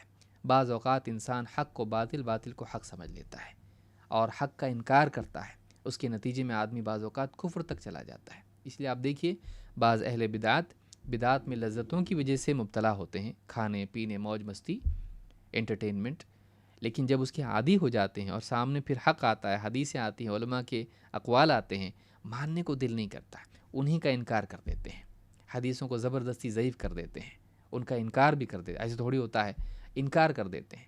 تو آدمی جب کسی لذت کا عادی ہو جاتا ہے گناہ کا، تو پھر حق کا انکار کرنے کے امکانات بڑھ جاتے ہیں۔ آدمی کو چاہیے کہ اپنے قلب کی اصلاح کرے۔ امام شافعی رحمۃ اللہ علیہ فرماتے ہیں شکوت الی وکیع سوء حفظی فارشدنی الی ترک المعاصی، میں نے امام وکیع سے، اپنے استاد سے شکایت کی کہ برے حافظے کے سلسلے میں کیا کیا جائے، حافظہ اگر بگڑا ہو تو کیا کیا جائے، کیسے حافظہ اچھا بنے کہ آیتیں یاد ہو رہی ہیں، حدیثیں یاد ہو رہی ہیں، اقوال علماء کی یاد ہو رہے ہیں، یاد نہیں رہتا، شکایت کی حافظے کی۔ فارشدنی الی ترک المعاصی، تو انہوں نے میری رہنمائی کی اور کہا گناہوں کو چھوڑنا آدمی کے حافظے کی حفاظت ہے۔ فارشدنی الی ترک المعاصی، انہوں نے گناہوں کے چھوڑنے کی طرف میری رہنمائی کی ہے، مجھے بتایا گناہوں کو چھوڑنا چاہیے اس کے لیے۔ وَأَخْبَرَنِي بِأَنَّ الْعِلْمَ نُورٌ، اور انہوں نے مجھے بتایا کہ دیکھو کہ علم نور ہے، علم ایک نور ہے، وَنُورُ اللَّهِ لَا يُهْدَى لِعَاصِي، اور اللہ تعالیٰ کا یہ جو نور ہے یہ گناہ گار کو گفٹ میں، ہدیے میں نہیں دیا جاتا۔ علم کا نور بطور تحفہ گناہ گار کو نہیں ملتا۔ آدمی کہے گا کتنے گناہ گار ہم نے دیکھا، اتنا حفظ، مجرد حفظ نہیں، علم کی حفاظت خالی یاد کرنا ہے، علم کی حفاظت اس کی ساری حفاظت ہے، اس کے تقاضوں کی بھی تو حفاظت ہے، اس کے فہم کی حفاظت ہے۔ مجرد متن کی حفاظت کوئی معنی نہیں رکھتی، صرف متن ہی مقصود ہے، متن کے ساتھ فہم بھی ہے، فہم کے ساتھ عمل بھی ہے۔ وہ ساری چیزوں کی حفاظت جو ہے شروعات ہوتی حفظ سے، یادداشت سے، وہ ساری چیزیں بگڑتی ہیں جب آدمی کا قلب بگڑ جاتا ہے۔ تو امام وکیع نے امام شافعی کو بتایا کہ اگر اچھا حافظہ چاہیے تو گناہوں کو چھوڑو۔ تو یہ عام قاعدہ ہے کہ انسان کی یادداشت کی خرابی کا مدار بعض اوقات انسان کے گناہوں پر بھی ہوتا ہے۔ اگر گناہ ہو جائیں تو طہارت اور پاکیزگی کیا ہے؟ طالب علم کے لیے چاہیے کہ وہ دونوں اعتبار سے پاکیزگی اختیار کرے، ظاہری اور باطنی۔ اللہ تعالیٰ قرآن کریم میں فرماتا ہے ان اللہ یحب التوابین ویحب المتطہرین، اللہ تعالیٰ محبت کرتا ہے بار بار توبہ کرنے والوں سے اور خوب پاک صاف رہنے والوں سے۔ سورۃ البقرہ آیت نمبر 222۔ آپ دیکھیں گے کہ دو قسم کی طہارت اللہ تعالیٰ نے ذکر کی ہے، ایک باطنی اور دوسرے ظاہری۔ ایک گندگی گناہوں کی ہے جو معنوی ہے اور حسی نہیں ہے، دکھائی نہیں دیتی، اور دوسری گندگی ہے جو ظاہری گندگی ہے، پیشاب پاخانہ اس طرح کی گندگی ہے۔ ان دونوں قسم کی گندگی سے انسان کو پاک صاف رہنا چاہیے، طالب علم کو خاص طور سے۔ تو توبہ کیا ہے؟ دل پر جو گناہوں کے دھبے لگتے ہیں ان سے دل کو پاک کرتی ہے توبہ، جیسا کہ آپ نے پچھلے حدیث میں بھی دیکھا اور آیت میں بھی آپ نے دیکھا۔ تو دل کو پاک کرنے کے لیے توبہ ہے، لیکن جسم کو پاک کرنے کے لیے پانی ہے۔ آدمی غسل کرنے والا ہو، اگر نجاست ہے تو دھونے والا ہو، جنابت کی حالت ہے تو آدمی غسل کر لے۔ سلف کا حال، بہت سارے سلف کا یہ حال تھا، جن میں امام مالک بھی ہیں، کہ وہ باوضو ہو کر ہی دینی کتابیں پڑھتے تھے۔ یہ بہت بڑی بات ہے، ہم لوگ نہیں کر پاتے ہیں، لیکن آپ دیکھیں ان کے نزدیک کیا تھا کہ وضو کرتے تھے اور اس کے بعد حدیث کا درس دیتے تھے۔ جیسے قرآن مصحف کے لیے بہت سارے سلف، ایک دو نہیں، اہل علم نے ذکر کیا اس کا، قرآن پڑھنے کے لیے جیسے وضو کرتے تھے ویسے حدیث پڑھنے کے لیے بھی وضو کرتے تھے۔ آج تو ہم لوگ یہ سوال اٹھاتے ہیں کہ بھئی قرآن کے لیے وضو قرآن کے لیے ضروری ہے کہ نہیں؟ وہ قرآن کے لیے تو کرتے ہی کرتے تھے، وہ حدیث کے لیے بھی وضو کرتے تھے۔ یہ تعظیم ہے، یہ اپنے آپ کو ریسیٹ کرنا ہے کہ جب آدمی تعظیم علم کی کرتا ہے تو علم کی برکات نصیب ہوتی ہے، لیکن آدمی علم کی تعظیم نہیں کرتا ہے تو برکتوں سے محروم ہوتا ہے۔ تو آدمی پہلے اپنے اندر کو پاک کرے کہ دل آدمی کا برتن ہے علم کا، اس دل کو گندگی سے پاک کرے، ورنہ اس گندے برتن میں اگر خیر کا علم بھی جائے گا تو غلط نتائج پیدا ہو سکتے ہیں۔ اس شہوتوں کے ساتھ جب علم مل جائے گا تو پھر آدمی اس سے غلط نتائج نکال کے لوگوں کو گمراہ کرے گا بجائے رہنمائی کرنے کی۔ اسی لیے آپ دیکھیں گے قرآن و سنت کی وہی باتیں ہیں، اہل حق جو اس کو صحیح باتیں بتاتے ہیں، اہل باطل وہی دلیلیں استعمال کر کے لوگوں کو گمراہ کرتے ہیں۔ کیوں ہوا ایسے؟ اس لیے کہ قلب غلط ہو گیا، دل میں بگاڑ ہے خواہشات کا۔ تو خواہشات سے اپنے قلب کو پاک کرے آدمی حتی الامکان، جتنا اللہ توفیق اس کو دے، اور اسی طرح سے ظاہر کو بھی پاک کریں۔ جیسے مثلا دینی مجالس میں آدمی آ رہا ہے یا علمی یعنی مشغلہ اس کا ہے، تو پاکیزگی کا خاص اہتمام، پیشاب کے قطروں سے اپنے آپ کو بچائے۔ بہت سے لوگ پڑھیں گے لیکن جینس پینٹ پہن رہے ہیں، اب ٹھیک ہے انٹرنیٹ پہ پڑھ رہے ہیں، دین کا علم حاصل کر رہے ہیں، بہت کچھ پڑھ رہے ہیں، سیکھ رہے ہیں، سب کچھ ٹھیک ہے، جینس پینٹ پہن رہے ہیں لیکن پیشاب کی طہارت قطروں سے حفاظت نہیں ہو پا رہی ہے۔ آدمی اپنے آپ کو ان چیزوں سے بچائے، گندگی سے بچائے۔ اسی طرح سے دینی مجالس میں آ رہے ہیں لیکن بدبو ہے، آدمی عطر لگائے، کپڑے ہیں بالکل صاف ستھرے نہیں ہیں، نظافت کا اہتمام کریں۔ اسی لیے آپ دیکھیے حدیث جبریل میں جبریل کے بارے میں آنے والے کے لیے کیا کہا، حضرت عمر کیا فرماتے ہیں کہ بالکل سفید لباس اور بالکل دھول میں کوئی اثر اس کے اوپر نہیں دکھائی دیتا ہے، گرد و غبار بالکل نہیں ہے، کالی داڑھی اس کی ہے، کالے بال اس کے ہیں۔ تو اس طرح سے جو ہے یعنی پاک صاف رہنا، صاف ستھرا رہنا طالب علم کے لیے، سادہ رہے، بہت عالیشان کپڑے اور بہت مہنگے کپڑے ضروری نہیں ہیں، بلکہ سیدھے سادے کپڑے بھی ہیں، لیکن صاف ستھرا آدمی رہے۔ طالب علم کے لیے طہارت کا اہتمام ضروری ہے، علم میں مشغول ہونے والا پاکیزگی کا اہتمام کرے۔ حدیث جبریل سے بعض اہل علم میں سفید لباس کی بھی اہمیت بتائی ہے کہ یہ اچھا ہے، یہ نہیں کہ دوسرا نہ پہنے، لیکن سفید لباس کی فضیلت ذکر کی کہ علم میں مشغول ہونے والا اس کا اہتمام کرے۔ اور دوسری دلیلیں تو اپنی جگہ اس میں ہیں، جس میں اللہ کے نبی صلی اللہ علیہ وسلم نے فرمایا کہ سفید لباس کا اہتمام کرو اور اپنے مرنے والوں کو اسی میں دفن کرو، کفن دو۔ نمبر 4، خشوع اور خشیت کا التزام۔ علم کوئی انجوائمنٹ کی چیز نہیں ہے، علم ایک ذمہ داری ہے، علم نجات کا وسیلہ ہے، یہیں سے خیر اور سعادت شروع ہوتی ہے۔ علم میں مشغول ہونے والا اللہ سے ڈرنے والا ہونا چاہیے، اس کے دل میں ذمہ داری کا، آخرت کی سنگینی کا احساس ہونا چاہیے، اس کے ہاں مقصد کی تعظیم ہونا چاہیے، اس کے ہاں دنیا میں اللہ رب العالمین نے ایک ذمہ داری اس کو دی ہے اپنی آخرت بنانے کی اور دوسروں کی آخرت کے لیے کوشش کرنے کی، اس کا احساس اس میں ہونا چاہیے۔ اللہ ہر وقت ہم کو دیکھ رہا ہے، ہماری بات سن رہا ہے، ہمارے اعمال کا محاسبہ آخرت میں ہوگا اور دنیا میں بھی بعض اوقات اللہ کی طرف سے سزا آتی ہے۔ یہ ساری چیزیں قوموں کو اللہ تعالیٰ نے تباہ کیا ان کے کرتوت کی بنیاد پر، یہ ساری چیزیں انسان کے سامنے ہونی چاہیے۔ تو علم کے تعلق سے طالب علم جو ہے اس کے دل میں خشیت ہونی چاہیے، اللہ کا خوف ہونا چاہیے۔ علم والوں کے تعلق سے اللہ تعالیٰ نے قرآن کریم میں یعنی فرمایا انما یخشى اللہ من عبادہ العلماء، انما یخشى اللہ من عبادہ العلماء، ان اللہ عزیز غفور۔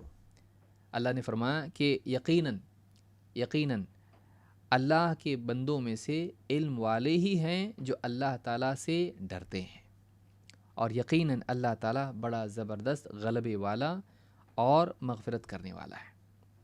تو یہاں پر آپ دیکھیں گے کہ اللہ تعالیٰ نے غفور کو بعد میں ذکر کیا، عزیز کو پہلے ذکر کیا۔ اللہ تعالیٰ بلا شبہ غفور ہے، مغفرت کرنے والا ہے، لیکن عزیز ہے، زبردست ہے، غلبے والا ہے، پکڑ کر سکتا ہے بندی کی، سب پر غالب ہے وہ۔ تو یہ جو احساس ہے یہ مومن کو ہوتا ہے، یہ طالب علم کو ہوتا ہے، کیونکہ وہ جان رہا ہے جنت کا معاملہ اگر جان رہا ہے تو جہنم کا بھی جان رہا ہے، وہ مغفرت کا معاملہ جان رہا ہے تو سزا کا بھی جان رہا ہے، رحمت کے بارے میں جان رہا ہے تو عدل کے بارے میں بھی جان رہا ہے۔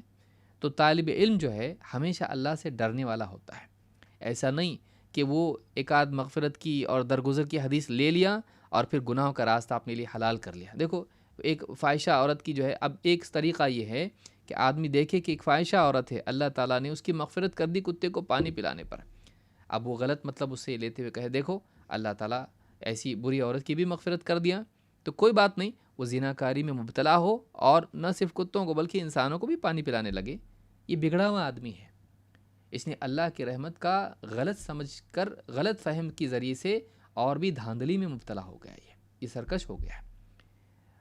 علم والا ایسا نہیں ہوتا ہے کہ وہ حیلے اور اسی طرح سے یعنی شریعت سے فرار کے راستے تلاش کرے۔ علم والا اللہ سے ڈرنے والا ہوتا ہے۔ علم کے ساتھ اگر خشیت اور تقوی نہ ہو تو علم مکر میں مبتلا ہو جاتا ہے، مکر میں تبدیل ہو جاتا ہے، اس کو یاد رکھیں۔ یہود کا کیا مسئلہ تھا؟ ان کے پاس معلومات بہت تھی لیکن خشیت نہیں تھی، ان کے پاس اللہ کا ڈر نہیں۔ فَإِيَّايَ فَارْهَبُونَ کیوں کہہ رہا اللہ تعالیٰ ان سے؟ وَإِيَّايَ فَاتَّقُونَ کیوں؟ مجھ سے ہی ڈرو، مجھ سے ہی خوف رکھو، کیوں؟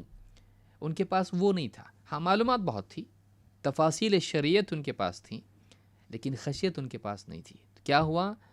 حیلے اور مکاریوں میں مبتلا ہو گئے۔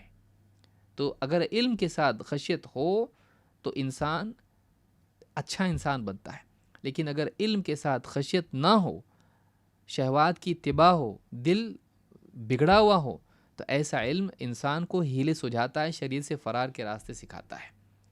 تو یہاں پر فرمایا کہ انما یخشى اللہ من عبادہ العلماء، اللہ کے بندوں میں واقعی جو علم والے ہیں وہی اللہ تعالیٰ سے ڈرتے ہیں۔ تو اس سے معلوم ہوا کہ علم کا تقاضا خشیت ہے، اور علم اور خشیت کی جوڑی ہے، اگر خشیت نکل جائے تو علم برباد ہو جاتا ہے۔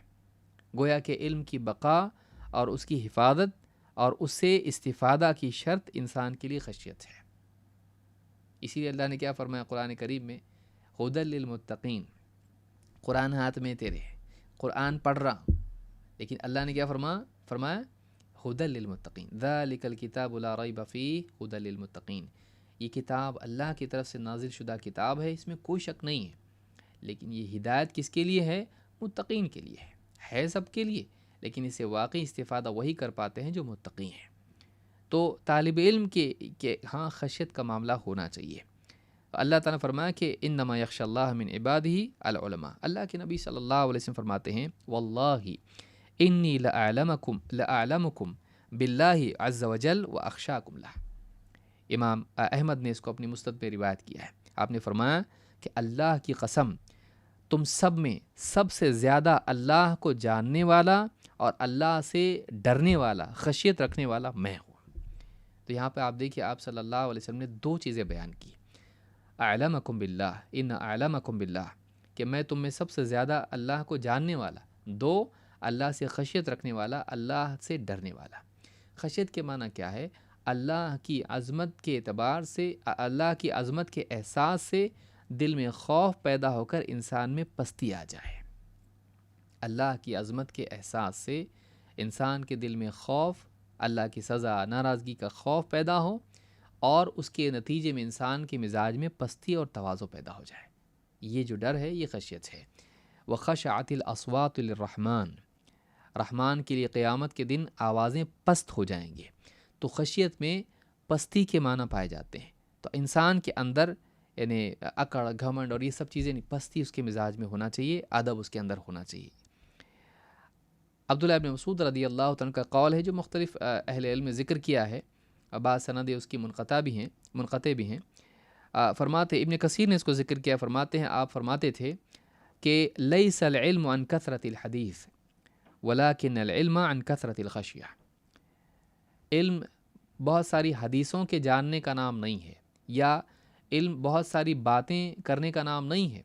بعض روایتوں میں عن کثرت الروایہ بھی الفاظ سلف سے آئے ہیں کہ علم کثرت روایت کا نام نہیں، کہ یہ روایت ایک کے پیچھے کئی حدیثیں ایک ٹاپک پہ بیان کر سکتے ہیں، ماشاءاللہ کتنا علم ہے۔ علم اس کا نام نہیں ہے، یہ معلومات ہے۔ علم کیا ہے؟ علم یہ ہے کہ واقعی انسان اللہ سے ڈرنے والا ہو، اللہ کی خشیت اس کے دل میں ہو۔ سب جانا لیکن اللہ کی عظمت کو نہیں جانا تو کیا جانا؟ وَمَا قَدَرُ اللَّهَ حَقَّ قَدْرِهِ، اللہ نے فرمایا بندوں سے شکایت کرتے ہوئے انہوں نے اللہ کی قدر نہیں جانی جیسے کہ جاننی چاہیے تھی، اللہ کی قدر نہیں کی جیسے کہ کرنی چاہیے تھی۔ اگر سب کچھ معلوم ہو کہ انسان کو اللہ کی بڑائی کا احساس نہ ہو، اللہ کے سامنے جواب دہی کا احساس نہ ہو، اللہ کے پکڑ کا خوف نہ ہو، اللہ کے دیکھنے کا ڈر نہ ہو، تو پھر کیا معلومات کا فائدہ کیا ہے؟ سارے علم کا حاصل تو یہی ہے۔ اسی لیے طالب علم کے اندر اللہ کا خوف اور اس کی خشیت ہونا چاہیے۔ اسی طرح سے خشیت کا تقاضا یہ بھی ہے کہ ایک انسان دینی مجالس میں خلاف وقار چیزوں سے بچے، بلکہ عام حالات میں بھی اس کی زبان سے بیہودہ باتیں نہ نکلیں، گرے ہوئے مذاق اس کے زبان سے نہ نکلیں، ایسی باتیں وہ نہ کریں، ہنسی ٹھٹھا وہ نہ کرے جو اس کے یعنی اخلاق اور ادب سے اور مروت سے گرا ہوا ہو۔ ٹھیک ہے، ہنسنا اپنی جگہ ہے، اللہ کے رسول صلی اللہ علیہ وسلم بھی ہنستے تھے، صحابہ بھی ہنستے تھے، اہل علم سے بھی یہ آتا ہے، لیکن ایسا نہ ہو مذاق اور گری ہوئی چیزیں اس میں نہ ہو جو اخلاق سے گری ہوئی ہوں، بلکہ وہ ادب اور لحاظ رکھے علمی مجالس کا بھی اور علم کے ساتھ انتساب کا بھی۔ عبد الرحمن بن مہدی کہتے ہیں ضحک رجل عند ہشام الدستوائی، ہشام الدستوائی یہ محدثین میں سے، روات حدیث میں سے، جن امام بخاری، مسلم، ابو داؤد، ترمذی، نسائی، ابن ماجہ سبھی نے ان سے روایت لی ہے، اور کبار اتباع تابعین میں سے ہیں۔ ابن حجر نے ان کو کبار تبع تابعین میں ذکر کیا ہے۔ کہتے ہیں کہ ضحک رجل عند ہشام الدستوائی، ہشام الدستوائی کی مجلس میں ایک شخص ہنسنے لگا۔ فقال له ہشام یا فتى تطلب العلم وتضحک، کہا کہ اے نوجوان تم علم کے حصول میں لگے ہو اور ہنسی ٹھٹا کرتے ہو، ہنسی مذاق کرتے ہو۔ فقال الیس اللہ اضحک وابکا، نوجوان نے کہا، اس شخص نے کہا کہ کیا اللہ ہی نہیں ہے جو ہنساتا اور رلاتا ہے؟ قرآن میں بھی اللہ تعالیٰ نے ذکر کیا ہے کہ کیا اللہ ہی نہیں جو ہنسانے والا بھی تو اللہ ہے اور رلانے والا بھی اللہ ہے، تو دونوں چیزیں اللہ کی طرف سے ہیں، تو کیا غلط ہے اس میں؟ گویا کہ یہ جواب جو ہے ان کا دے رہا ہے۔ فقال ہشام فابک اذن، تو کہا پھر رو۔ جب دونوں اللہ کی طرف سے ہیں، ہنسنا بھی اور رونا بھی، تو دینی مجلس میں جس میں آخرت کا تذکرہ ہے، اللہ کی عظمت کا بیان ہے، انسان کی زندگی کے مقصد کا ذکر ہے، جنت جہنم کا ذکر اس میں آ رہا ہے، تو ہنسی مذاق میں لگا ہوا ہے۔ تو اگر تو نے اس چیز سے ہنسنا لیا کہ اللہ ہنساتا ہے، اللہ رلاتا ہے، تو نے ہنسی کو کیوں چنا؟ تو رونے کو چنتا، کیونکہ دینی مجلس کا تقاضا یہ ہے کہ انسان کے دل میں ڈر پیدا ہو۔ اسی لیے آپ دیکھیے حنظلہ رضی اللہ تعالیٰ کی روایت، نبی صلی اللہ علیہ وسلم کے مجلس میں ہیں اور اس مجلس میں بیٹھے رونے لگے واعظ و نصیحت سن کے، پھر گھر پہ گئے، بیوی بچوں کے ساتھ ہنسی مذاق میں لگ گئے، دل میں احساس پیدا ہوا اور یعنی ان کی زبان سے الفاظ نکلے نافق حنظلہ، حنظلہ منافق ہو گیا۔ باہر نکلے، یہی زبان سے الفاظ جاری ہیں، ابو بکر صدیق رضی اللہ عنہ راستے ملے، کہا کیا کہتے ہو؟ کہا نافق حنظلہ۔ کہا سبحان اللہ، یہ کیسے؟ کہا دیکھو ہم اللہ کے نبی صلی اللہ علیہ وسلم کے مجلس میں ہوتے ہیں تو وہاں دل کی کیفیت الگ ہوتی ہے، اور یہاں گھروں میں آتے ہیں بیوی بچوں کے ساتھ ہنسی مذاق میں لگ جاتے ہیں۔ تو کہا یہ تو مجھ کو بھی ہوتا ہے، یہ تو ہمارے ساتھ بھی ہوتا ہے۔ تو پھر دونوں مل کے اللہ کے نبی صلی اللہ علیہ وسلم کی مجلس میں گئے۔ پھر آپ صلی اللہ علیہ وسلم نے کہا کہ اے حنظلہ، کہا کہ اللہ کے رسول نافق حنظلہ، کہا کہ ایسے کیسے؟ تو کہا اللہ کے رسول آپ کی مجلس میں ہوتے ہیں تو ایسا ہوتا ہے، اور ہم گھروں میں جاتے ہیں تو ایسا ہوتا ہے. اور ابو بکر صدیق رضی اللہ عنہ نے کہا اللہ کے رسول میرا بھی ایسا ہی حال ہے. تو آپ نے کہا دیکھو اگر تمہارا وہی حال ہونے لگے ہر وقت جیسا کہ میری مجلس میں ہوتا ہے تو پھر فرشتے تم سے تمہارے بچھونوں پر مسافے کرنے لگے ہیں، راستوں میں اور بچھونوں پر. لیکن اے ہم والا ساعتن وساع ساعتن وساع، کبھی ایسا اور کبھی ویسا، کبھی ایسی کیفیت ہوتی ہے دل کی اور کبھی ویسی ہوتی ہے. اور بعض علماء نے کہا کہ ساعت و نساء کا مطلب کبھی کبھی ایسا ہوتا ہے، لیکن زیادہ مناسب یہ لگتا ہے ایک ساعت ایسا ہوتا ہے دینی مجالس میں، اور گھروں میں جا کے بازار میں جا کے ویسا ہوتا ہے. تو اس مجلس پر جیسی کیفیت ہوتی ہے آپ نے نہیں کہا کہ نہیں ہونا چاہیے، معلوم ہوا کہ وہ اچھی چیز ہے کہ دینی مجالس میں آدمی پر خشیت کی کیفیت طاری ہونا چاہیے. جامع الجامع اخلاق الراوی و آداب السامع میں روایت نمبر 212 پر یہ روایت موجود ہے. علم سے اثر لینا چاہیے طالب علم، علمی مجالس میں آدمی بیٹھے تو اثر لے. ارباز بن ساریہ رضی اللہ تعالیٰ عنہ کی حدیث ہے، فرماتے ہیں وعدنا رسول اللہ صلی اللہ علیہ وسلم یومن بعد صلاۃ الغداۃ موعظۃ بلیغہ. اللہ کے رسول صلی اللہ علیہ وسلم نے ایک دن فجر کی نماز کے بعد ایک بہت ہی بلاغت سے پر واز ہم کو کیا، ایک دم بلیغ واز ہم کو کیا، نصیحت کی باتیں کچھ کی آپ نے، بلیغہ جس میں بلاغت کا کمال تھا اور وہ دل کی گہرائیوں میں بات چلی گئی. ظرفت منها العیون ووجلت منها القلوب، اس بات کے سننے سے ہماری آنکھوں سے آنسو جاری ہو گئے، ہماری آنکھیں اشکبار ہو گئیں. ووجلت منها القلوب، ہمارے دل دہل گئے، ہمارے دل دہل گئے. اور پوری روایت انہوں نے بیان کی ہے. تو امام احمد، ابو داؤد، ترمذی، ابن ماجہ، حاکم، ابن حبان اور امام البیہقی نے سنن میں اس کو ذکر کیا ہے، سنن الکبریٰ میں، اور الصحیحہ میں شیخ الالبانی نے اس کو ذکر کیا ہے، اور یہ حدیث صحیح ہے. اس سے بات معلوم ہوتی کہ دینی مجالس میں صحابہ کی کیفیت کیا ہوتی تھی کہ نبی صلی اللہ علیہ وسلم جب واعظ و نصیحت کی بات کرتے تو دل دہل جاتے، آنکھوں سے آنسو جاری ہو جاتے. بدقسمتی سے آج بعض اوقات ہم اپنے گھروں میں، اپنی مجالس میں، طالب علم آپس میں بھی بعض اوقات جہنم کا ذکر کرتے ہیں لیکن ہنسی کے ساتھ کرتے ہیں. یہ نہیں ہونا چاہیے. آدمی کو احساس ہونا چاہیے کہ بعض اوقات وہ مذاق بھی کرتا ہے دینی باتوں کا، جنت کے جوکس، جہنم کے جوکس. یہ چیز علماء سے معلوم کریں، یہ کفر تک لے جا سکتی ہے، بلکہ فی نفسی کفر ہو سکتا ہے. ڈرنا چاہیے آدمی کو. تو دین کی باتوں کا مذاق نہیں، دین کی باتوں کی تعظیم ہونا چاہیے اور اللہ کا ڈر ہونا چاہیے. ان مجالس میں آدمی ادب اور خشیت کا مظاہرہ کرے. دینی مجلس کے اندر کھیل تماشا اس کو نہیں بنائے، بلکہ اس کے اندر ادب، انسان ادب سے بیٹھے. بہت سے لوگ بیٹھتے ہیں دینی مجالس میں بے ادبی کے ساتھ بیٹھتے ہیں. ادب کے ساتھ بیٹھنا چاہیے انسان کو حتی الامکان. ٹھیک ہے آدمی بیمار ہے یا کوئی پریشانی اس کو ہے اور بات ہے، لیکن تعظیم اس کی ہونا چاہیے دینی مجالس کی، اور اس میں آدمی بات سن کے اثر لے. ایک بات ہمیشہ یاد رکھیں، مجرد معلومات کے لیے دینی مجالس میں شریک ہونا واقعی فائدہ نہیں دیتا ہے، لیکن ایمان کی زیادتی اور اپنے دل کی دنیا بدلنے کے لیے دینی مجالس میں اگر آدمی شریک ہو تو ہمیشہ فائدہ اس کو ہوگا. معلومات کے لیے صرف شریک ہو رہا ہے، کیا ٹاپک پہ درس ہے آج، کیا ٹاپک پہ بیان ہے عالم صاحب کا؟ توحید. ہاں وہ تو بہت سنا ہے ہم نے، تو ہم لوگ یاد کر چکے ہیں اس کو، اب میں نہیں آتا، نہیں آئے گا. کیوں؟ علم، صرف علم اس کا مقصود تھا. لیکن اگر ایمان مقصود ہوتا تو میں تو مرنے تک ایمان کا محتاج ہوں، مرنے تک تجدید ایمان کا محتاج ہوں. آ کے مجلس میں بیٹھے گا، ہو سکتا ہے میرے دل میں جو کیفیت ایمان کی، توحید کی کمزور ہو چکی ہے اور واپس سے تازہ ہو جائے. ایسا آدمی کبھی دینی مجالس کو نہیں چھوڑے گا. کیوں؟ اس لیے کہ اس نے صرف علم کو نہیں، ایمان کو اور اپنے تقویٰ کو اور اللہ کی خشیت، اللہ سے تعلق کو مقصود بنایا. وَإِذَا تُلِيَتْ عَلَيْهِمْ آيَاتُهُ زَادَتْهُمْ ایمانا. اہل ایمان کون ہوتے ہیں؟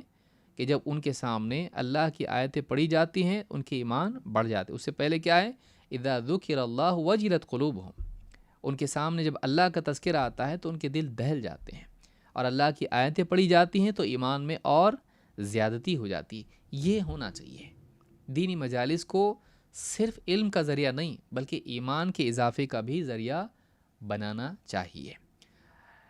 نمبر 5، آدمی کو، طالب علم کو چاہیے کہ وہ صرف ایسے علم میں مشغول ہو جو نفع بخش علم ہو، جو اس کے دین اور اس کی آخرت کو فائدہ پہنچائے، فضولیات میں نہ پڑے۔ اللہ کے نبی صلی اللہ علیہ وسلم نے نفع یعنی بخش علم کی دعا کی ہے۔ اللہ کے رسول صلی اللہ علیہ وسلم کی دعاؤں میں سے ایک بڑی پیاری دعا ہے، اور اس کو طالب علم کو ہمیشہ اس کو مانگتے رہنا چاہیے، حتیٰ کہ آدمی طواف میں بھی مانگے، ایسی پیاری دعا ہے وہ۔ کیا ہے؟ ابو ہریرہ رضی اللہ عنہ فرماتے ہیں، کان رسول اللہ صلی اللہ علیہ وسلم یقول، اللہ کے رسول صلی اللہ علیہ وسلم اپنی دعا میں یوں فرماتے ہیں، اللہم انفعنی بما علمتنی وعلمنی ما ینفعنی وزدنی علما۔ امام ترمذی اور ابن ماجہ نے اس کو روایت کیا ہے، اور الفاظ ابن ماجہ کے ہیں۔ الصحیحہ شیخ الالبانی نے 3151 پر اس کو صحیح کہا ہے۔ کیا دعا ہے؟ 3 باتیں ہیں اس میں۔ اللہم انفعنی بما علمتنی، اے اللہ جو کچھ علم تو نے مجھے عطا کیا ہے، جو کچھ تو نے مجھے سکھایا ہے، اس کو میرے لیے فائدہ مند بنا دے، اس سے میں فائدہ اٹھاؤں۔ فائدہ کیا ہے؟ ایمان اور عمل کی اصلاح اور ترقی۔ اے اللہ جو کچھ علم میرے پاس آلریڈی ہے، اس کو میرے لیے فائدہ مند بنا دیں، مجھے اس سے فائدہ پہنچا۔ وعلمنی ما ینفعنی، اور اللہ مجھے وہی علم سکھا جو میرے لیے فائدہ مند ہو۔ اس میں اس برے علم سے بچنے کی بھی دعا ہے جس سے انسان کو نقصان ہوتا ہے۔ اے اللہ مجھے نفع بخش علم ہی عطا فرما، وعلمنی ما ینفعنی، اور مجھے ایسا علم دے جو میرے لیے نفع بخش ہو۔ نمبر 3، وزدنی علما، اور اے اللہ مجھے علم میں اور بڑھا دے، اے اللہ میرا علم اور بڑھا دے، مجھے اور علم، زیادہ علم عطا فرما۔ آدمی دیکھیے تینوں طرح سے ہلاکت بعض اوقات طالب علم کی ہوتی ہے۔ نمبر 1، علم حاصل کرتا ہے لیکن فائدہ نہیں اٹھاتا، یا تو بھول جاتا ہے یا عمل نہیں کرتا، یا پھر سمجھتا نہیں ہے۔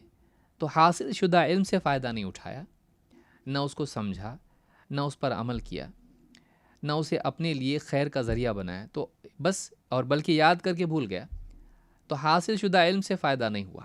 2، یا پھر ایسے علم میں مشغول ہوا جو فائدہ مند نہیں ہے۔ نجوم سیکھ رہا ہے کہ نجومی کیسا معلوم کرتے، ہاتھ کی لکیروں کا کیسے علم ہوتا ہے، کیا ضرورت ہے تجھ کو؟ تو صراط مستقیم والا علم حاصل کریے۔ وہ حدیث دیکھ جس میں آپ صلی اللہ علیہ وسلم نے لکیر کھینچی، 2 دائیں 2 بائیں، اور آپ نے بتایا یہ سبیل اللہ، یہ سبیل شیطان ہے، یہ سبل شیطان ہے، یہ شیطان، وہ حاصل کر کہ کون سا راستہ جنت میں لے جانے والا۔ ہاتھوں کی لکیروں سے کیا ہونے والا ہے؟ یا معلوم کر رہا ہے کہ فلاں کا سن سائنس کیا ہیں، اس کے ایسٹرالوجی میں چلا گیا، جادو کا علم، یا اسی طرح سے اور فضول علم ایسے جو انسان کو ہلاک کرنے والے ہیں، جس کا سیکھنا بھی کفر ہے۔ تو یہ غلط علم سے آدمی بچے، صحیح علم حاصل کرے۔ یا پھر کیا کر رہے ہیں حضرت؟ تو آدمی، میں بائبل پڑھ رہا ہوں، بائبل میں سے نکال رہا ہوں کہ قرآن کے مطابق کون سی بات، تو اس سے پہلے بڑے بڑے علماء گزر چکے ہیں، انہوں نے کیا ہے یہ، تو نیا کون آیا جو کرنے والا ہے؟ ان کی خدمات، ان کی تحقیق سے استفادہ کر۔ تیری ابھی اتنی لیاقت نہیں ہے کہ تو پہلے ہی مرحلے میں اس میں چلا جائے۔ نہیں، میں دنیا بھر کو دعوت دینا چاہتا ہوں۔ گیتا پڑھ رہا ہے اور شلوک یاد کر رہا ہے اس کے، اور رامائن پڑھ رہا ہے اور مہابھارت پڑھ رہا ہے اس کے اندر، اور ویداز پڑھ رہا ہے۔ قرآن پڑھا تو شلوک اچھے سے پڑھ پا رہا ہے، لیکن قرآن کی آیتیں تجوید سے نہیں تیری، پہلے جہاں کی وہ سیکھ۔ تیری نماز تو صحیح ہونا چاہیے، نماز جو ہے لحن کے ساتھ پڑھ رہا ہے، اور تو باقی چیزیں بالکل صحیح پروننسیشن کے ساتھ پڑھ رہا ہے، غلط رستے پر ہے تو نفع والا علم آدمی حاصل کرے، نفع بخش علم حاصل کرے، اور اس سے فائدہ اٹھائے، اور تکثیر کی دعا اس میں، اللہ زیادہ، کیونکہ کبھی کبھی علم تھوڑا ہوتا ہے تو آدمی صحیح نتیجے پہ نہیں پہنچ پاتا ہے، یا یقین کا وہ مقام اس کو نہیں مل پاتا ہے۔ لیکن کثرت علم سے بعض اوقات دل یقین سے بھر جاتا ہے، اور پھر کبھی اس کے لیے شبہات اثر انداز نہیں ہو پاتے ہیں۔ تو یہ بھی جو ہے بہت بڑی چیز ہے، جو ان تینوں چیزوں کو دعا میں اللہ کے رسول صلی اللہ علیہ وسلم نے ذکر کیا ہے۔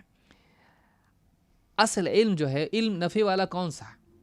نفع بخش علم میں حاصل کرنے سے مراد کیا ہے؟ قرآن و سنت کا علم، اور وہ علوم جو ان علوم کے مکملہ، یا ان علوم کو قوت پہنچانے والے، جیسے عربی کا علم، یا پھر وہ علم جو دنیاوی اعتبار سے، جیسے حساب کا علم ہے جس سے زکوٰۃ اور میراث وغیرہ کی تقسیم آسان ہوتی ہے، تو اس کے سمجھنے میں مددگار ہیں یا اس کی تطبیق میں مددگار ہیں، ان علوم کو بھی حاصل کر سکتا ہے آدمی۔ جیسے سمجھنے میں مددگار ہیں عربی، یا اس کی تطبیق میں مددگار ہیں. زکوٰۃ کا علم تو مل گیا لیکن حساب نہیں آتا تو کیسے کرے گا؟ تو حساب کا علم جو اس کی عملی تطبیق مددگار ہیں تو وہ علوم حاصل کریں اور اس کے علاوہ سے بچیں. اس کے علاوہ سے بچے. آج کل واٹس ایپ پہ فیس بک پہ لوگ جو لگے ہوئے انٹرنیٹ پہ بس دیکھتا جا رہا. کیوں؟ کیا نہیں معلوم. بس ایک اس کا جنون ہے جو آدمی لگا ہوا اس کے اندر ہے. ایک کے بعد دوسرا، دوسرے کے بعد تیسرا سن رہا ہے اور 50 لوگوں کو سن رہا ہے. صحیح عقیدے والے کو بھی سن رہا ہے، غلط عقیدے والے کو بھی سن رہا ہے.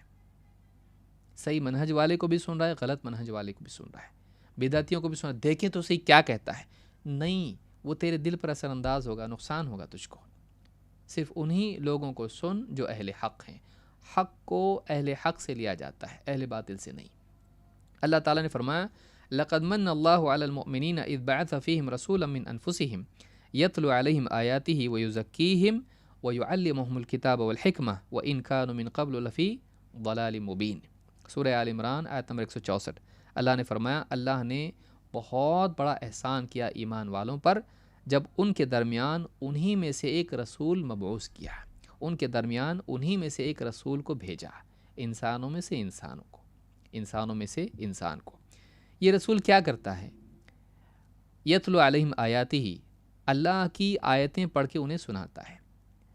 ویزکیہم، اور ان کا تزکیہ کرتا ہے، برے عقائد سے، برے اخلاق سے ان کو پاک کرتا ہے، ان کی تربیت کر کے ان کو پروان چڑھاتا ہے، بہتر انسان ان کو بناتا ہے، اس اچھے اخلاق اور اچھے آداب سکھاتا ہے. وَيُعَلِّمُهُمُ الْكِتَابَ وَالْحِكْمَةَ، اور انہیں علم سکھاتا ہے. کس چیز کا؟ کتاب کا اور حکمت کا. کتاب و حکمت کا علم ان کو سکھاتا ہے. معلوم ہوا اللہ کے رسول صلی اللہ علیہ وسلم جس علم کے سکھانے کے لیے آئے تھے وہ یہ علم ہے، کتاب اور حکمت. تو سارے صحابہ کو جو آپ نے سکھایا وہ یہ علم ہے، کتاب و حکمت، کتاب کا علم اور حکمت کا علم. وَإِن كَانُوا مِن قَبْلُ لَفِي ضَلَالٍ مُبِينٍ، اس علم کے پانے سے پہلے ان کا حال یہ تھا کہ یہ کھلی گمراہی میں پڑے ہوئے تھے. صحابہ کے بارے میں اللہ نے کہا، عرب کے لوگوں کے بارے میں کہا، مؤمنین کے بارے میں. اس سے پہلے کھلی گمراہی میں پڑے ہوئے تھے. اس گمراہی سے نکلے کیسے؟ کتاب و سنت کے علم سے، کتاب و حکمت کے ذریعے سے. معلوم ہوا یہ علم ہی اصل علم ہے جس کے بغیر انسان گمراہ ہے. اسی لیے اللہ کے نبی صلی اللہ علیہ وسلم نے فرمایا ترکت فیکم شیئین لن تضلوا بعدہما کتاب اللہ و سنتی. میں نے اپنے بعد دو چیزیں چھوڑی ہیں، ان دو چیزوں کے بعد تم گمراہ نہیں ہوگے. یعنی ان دو چیزوں کے لینے اور ان کے مطابق جینے کے بعد اب تم گمراہ نہیں ہو سکتے. اگر تم اس پر آ گئے تو ان کو تھاما تو گمراہ نہیں ہو سکتے. دو چیزیں کیا ہیں؟ کتاب اللہ و سنتی، اللہ کی کتاب اور میری سنت. اس آیت کے ضمن میں وَيُعَلِّمُهُمُ الْكِتَابَ وَالْحِكْمَةَ، حکمت سے مراد کیا ہے؟ کوئی آدمی کہہ سکتا ہے دیکھو کتاب تو کتاب ہے، اللہ کی کتاب. حکمت عقل مندی، سمجھداری. وہی تو ہمارے پاس عقل مندی، اپنی عقل چلاؤ، حکمت سے کام لو. حکمت وہ نہیں ہے. اس سلسلے میں قتادہ رحمہ اللہ فرماتے ہیں وَيُعَلِّمُهُمُ الْكِتَابَ وَالْحِكْمَةَ، کتاب و حکمت کی تعلیم دیتا ہے یہ رسول. کہتے ہیں ای السنہ. الحکمہ سے مراد کیا ہے؟ السنہ، یعنی نبی صلی اللہ علیہ وسلم کی سنت. حکیمانہ اقوال اور حکیمانہ افعال رسول صلی اللہ علیہ وسلم سے بڑھ کے کس کے ہو سکتے ہیں؟ پہلے وہ سیکھو، اس کی حکمت کے اقوال، اس کی حکمت کے اقوال. پہلے رسول صلی اللہ علیہ وسلم کی سنت.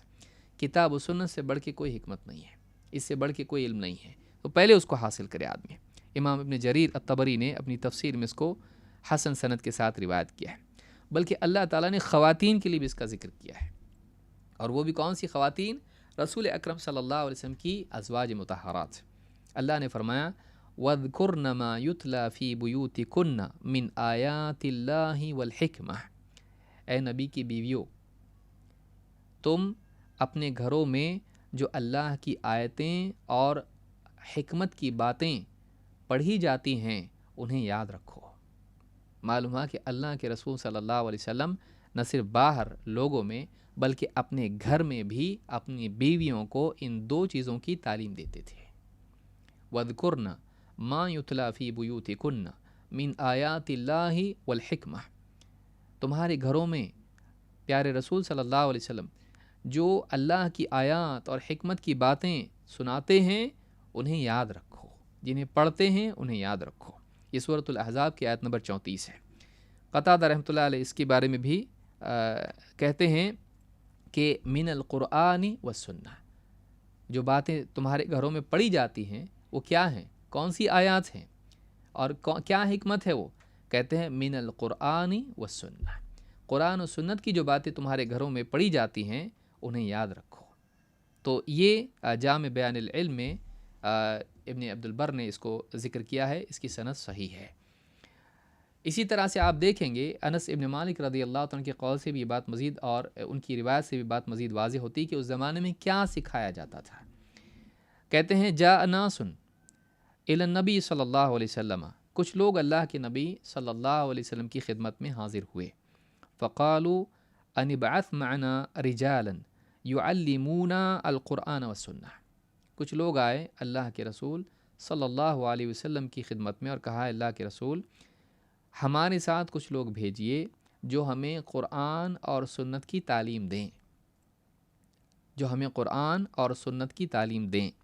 فبعث الیہم 70 رجلا من الانصار یقال لهم القراء، تو اللہ کے نبی صلی اللہ علیہ وسلم نے انصار میں سے بعض لوگ ان کے ہاں بھیجے جنہیں قراء قاری کہا جاتا تھا۔ اس زمانے میں قاری ایسے انسان کو کہتے تھے جو قرآن کا ماہر ہوتا تھا، یعنی قرآن کے الفاظ کا اور قرآن کے معانی کا، تو ایسا جو شخص ہوتا تھا اس کو قاری کہا جاتا تھا۔ تو انہوں نے آ کے کیا ڈیمانڈ کی، کیا سکھایا ہم کو؟ لاجک، ہم کو کچھ تورات کا علم سکھائے، انجیل کا علم سکھائے، ہم کو نہیں، ہم کو کیا سکھائے؟ قرآن اور سنت سکھائے۔ اور اللہ کے نبی صلی اللہ علیہ وسلم نے اسی علم کے سکھانے کے لیے قراء کو بھیجا۔ تو آپ دیکھیں گے یہاں پر قراء جو ہوا کرتے تھے وہ قرآن و سنت کے ماہرین کو کہا جاتا تھا، صرف قاری صاحب کو نہیں جو بہت تجوید سے قرآن پڑھتے ہیں، بلکہ وہ لوگ تھے جو قرآن اور سنت کے ماہر، جس کی ڈیمانڈ ان کی قرآن و سنت کا علم ہے، اور بھیج رہے ہیں قاری کو۔ تو قاری کا مطلب صرف قرآن کا حافظ یا قرآن کو تجوید سے پڑھنے والا نہیں ہوتا تھا، اس زمانے میں قرآن و سنت کا جاننے والا ہوتا تھا، اسی لیے آپ نے ان لوگوں کو بھیجا۔ تو صحیح بخاری میں کتاب المغازی حدیث نمبر 4090، اور اسی طرح سے مسلم میں کتاب الامارہ میں حدیث 677 پر موجود ہے۔ تو اس سے معلوم ہوا کہ اس زمانے میں خود رسول اکرم صلی اللہ علیہ وسلم بھی لوگوں کو کتاب و سنت کی تعلیم دیتے تھے، اور جن لوگوں کو آپ مبعوث کرتے تھے، بھیجتے تھے سکھانے کے لیے، وہ بھی قرآن و سنت کا علم لوگوں کو سکھاتے تھے۔ آخری بات کہہ کے میں اپنی بات کو ختم کروں گا۔ اکرمہ رحم اللہ کہتے ہیں کان ابن عباس رضی اللہ عنہما یضع فی رجلی الکبل ویعلمنی القرآن والسنن۔ سنن الدارمی میں یہ امام الدارمی نے اپنے مقدمے میں یہ روایت نقل کی ہے جس کی سند صحیح ہے، اور روایت نمبر 572 ہے۔ کہتے ہیں ابن عباس رضی اللہ تعالیٰ عنہ میرے پاؤں میں بیڑی ڈال دیتے تھے اور مجھے قرآن اور سنن کی تعلیم دیتے تھے، قرآن کی اور سنتوں کی تعلیم دیتے تھے، یعنی سنت کی تعلیم دیتے تھے۔ تو ابن عباس رضی اللہ عنہ صحابہ اپنے ہاں جو ہوتے ان کے غلام تھے، یعنی ان کے پاس تھے وہ، تو ان کے پاؤں میں بیڑی ڈالتے۔ اس سے بعض اوقات طالب علم پر جبر بھی کیا جا سکتا ہے، اگر وہ بھاگتا ہے پکڑ کے اس کو سکھا سکتے ہیں۔ تو اس طرح سے جبراً بھی دین کا علم سکھایا جا سکتا ہے۔ وہ نہیں کہہ سکتے آپ لا اکراہ فی الدین، وہ اسلام میں آنے کے وقت کے بارے میں ہے، کسی کو اسلام میں زبردستی اسلام میں داخل نہیں کر سکتے ہیں، داخل ہونے کے بعد اس سے عمل کروا سکتے ہیں۔ تو خود اپنی مرضی سے آیا، اب اندر یہ قانون ہے کہ جو نہیں کرے گا کروایا جائے گا۔ تو اب تو تیری مرضی سے آیا، تیری مرضی سب دیکھ کے آیا تو اب ماننا پڑے گا تجھ کو۔ تو یہ اپنے طالب علم کو پاؤں میں بیڑی ڈال کے ان کو سکھاتے، لیکن کیا سکھاتے تھے؟ قرآن اور سنت کا علم۔ لہٰذا ہمارے لیے بھی ضروری ہے کہ ہم اس قرآن اور سنت کے علم کو ترجیح دیں ان تمام چیزوں پر جس میں لوگ مبتلا ہیں، ملوث ہیں، اس میں لگے ہوئے ہیں۔ یہ اصل علم ہے، یہ آنے کے بعد سب کچھ آسان ہو جائے گا۔ یہ نہیں ہے باقی سب کچھ ہے، کچھ فائدہ نہیں۔ لہٰذا طالب علم کو چاہیے کہ وہ نفع بخش علم میں مشغول ہو اور ایسے علوم سے بچے جن میں فائدہ نہیں ہے۔ میں سمجھتا ہوں آج کے لیے اتنا کافی ہے۔ اللہ رب العالمین ہم کو مزید علم حاصل کرنے کی توفیق دے اور قرآن و سنت کے علم کو ترجیح دینے کی توفیق عطا فرمائے۔ اقول ھذا واستغفر اللہ لی ولکم۔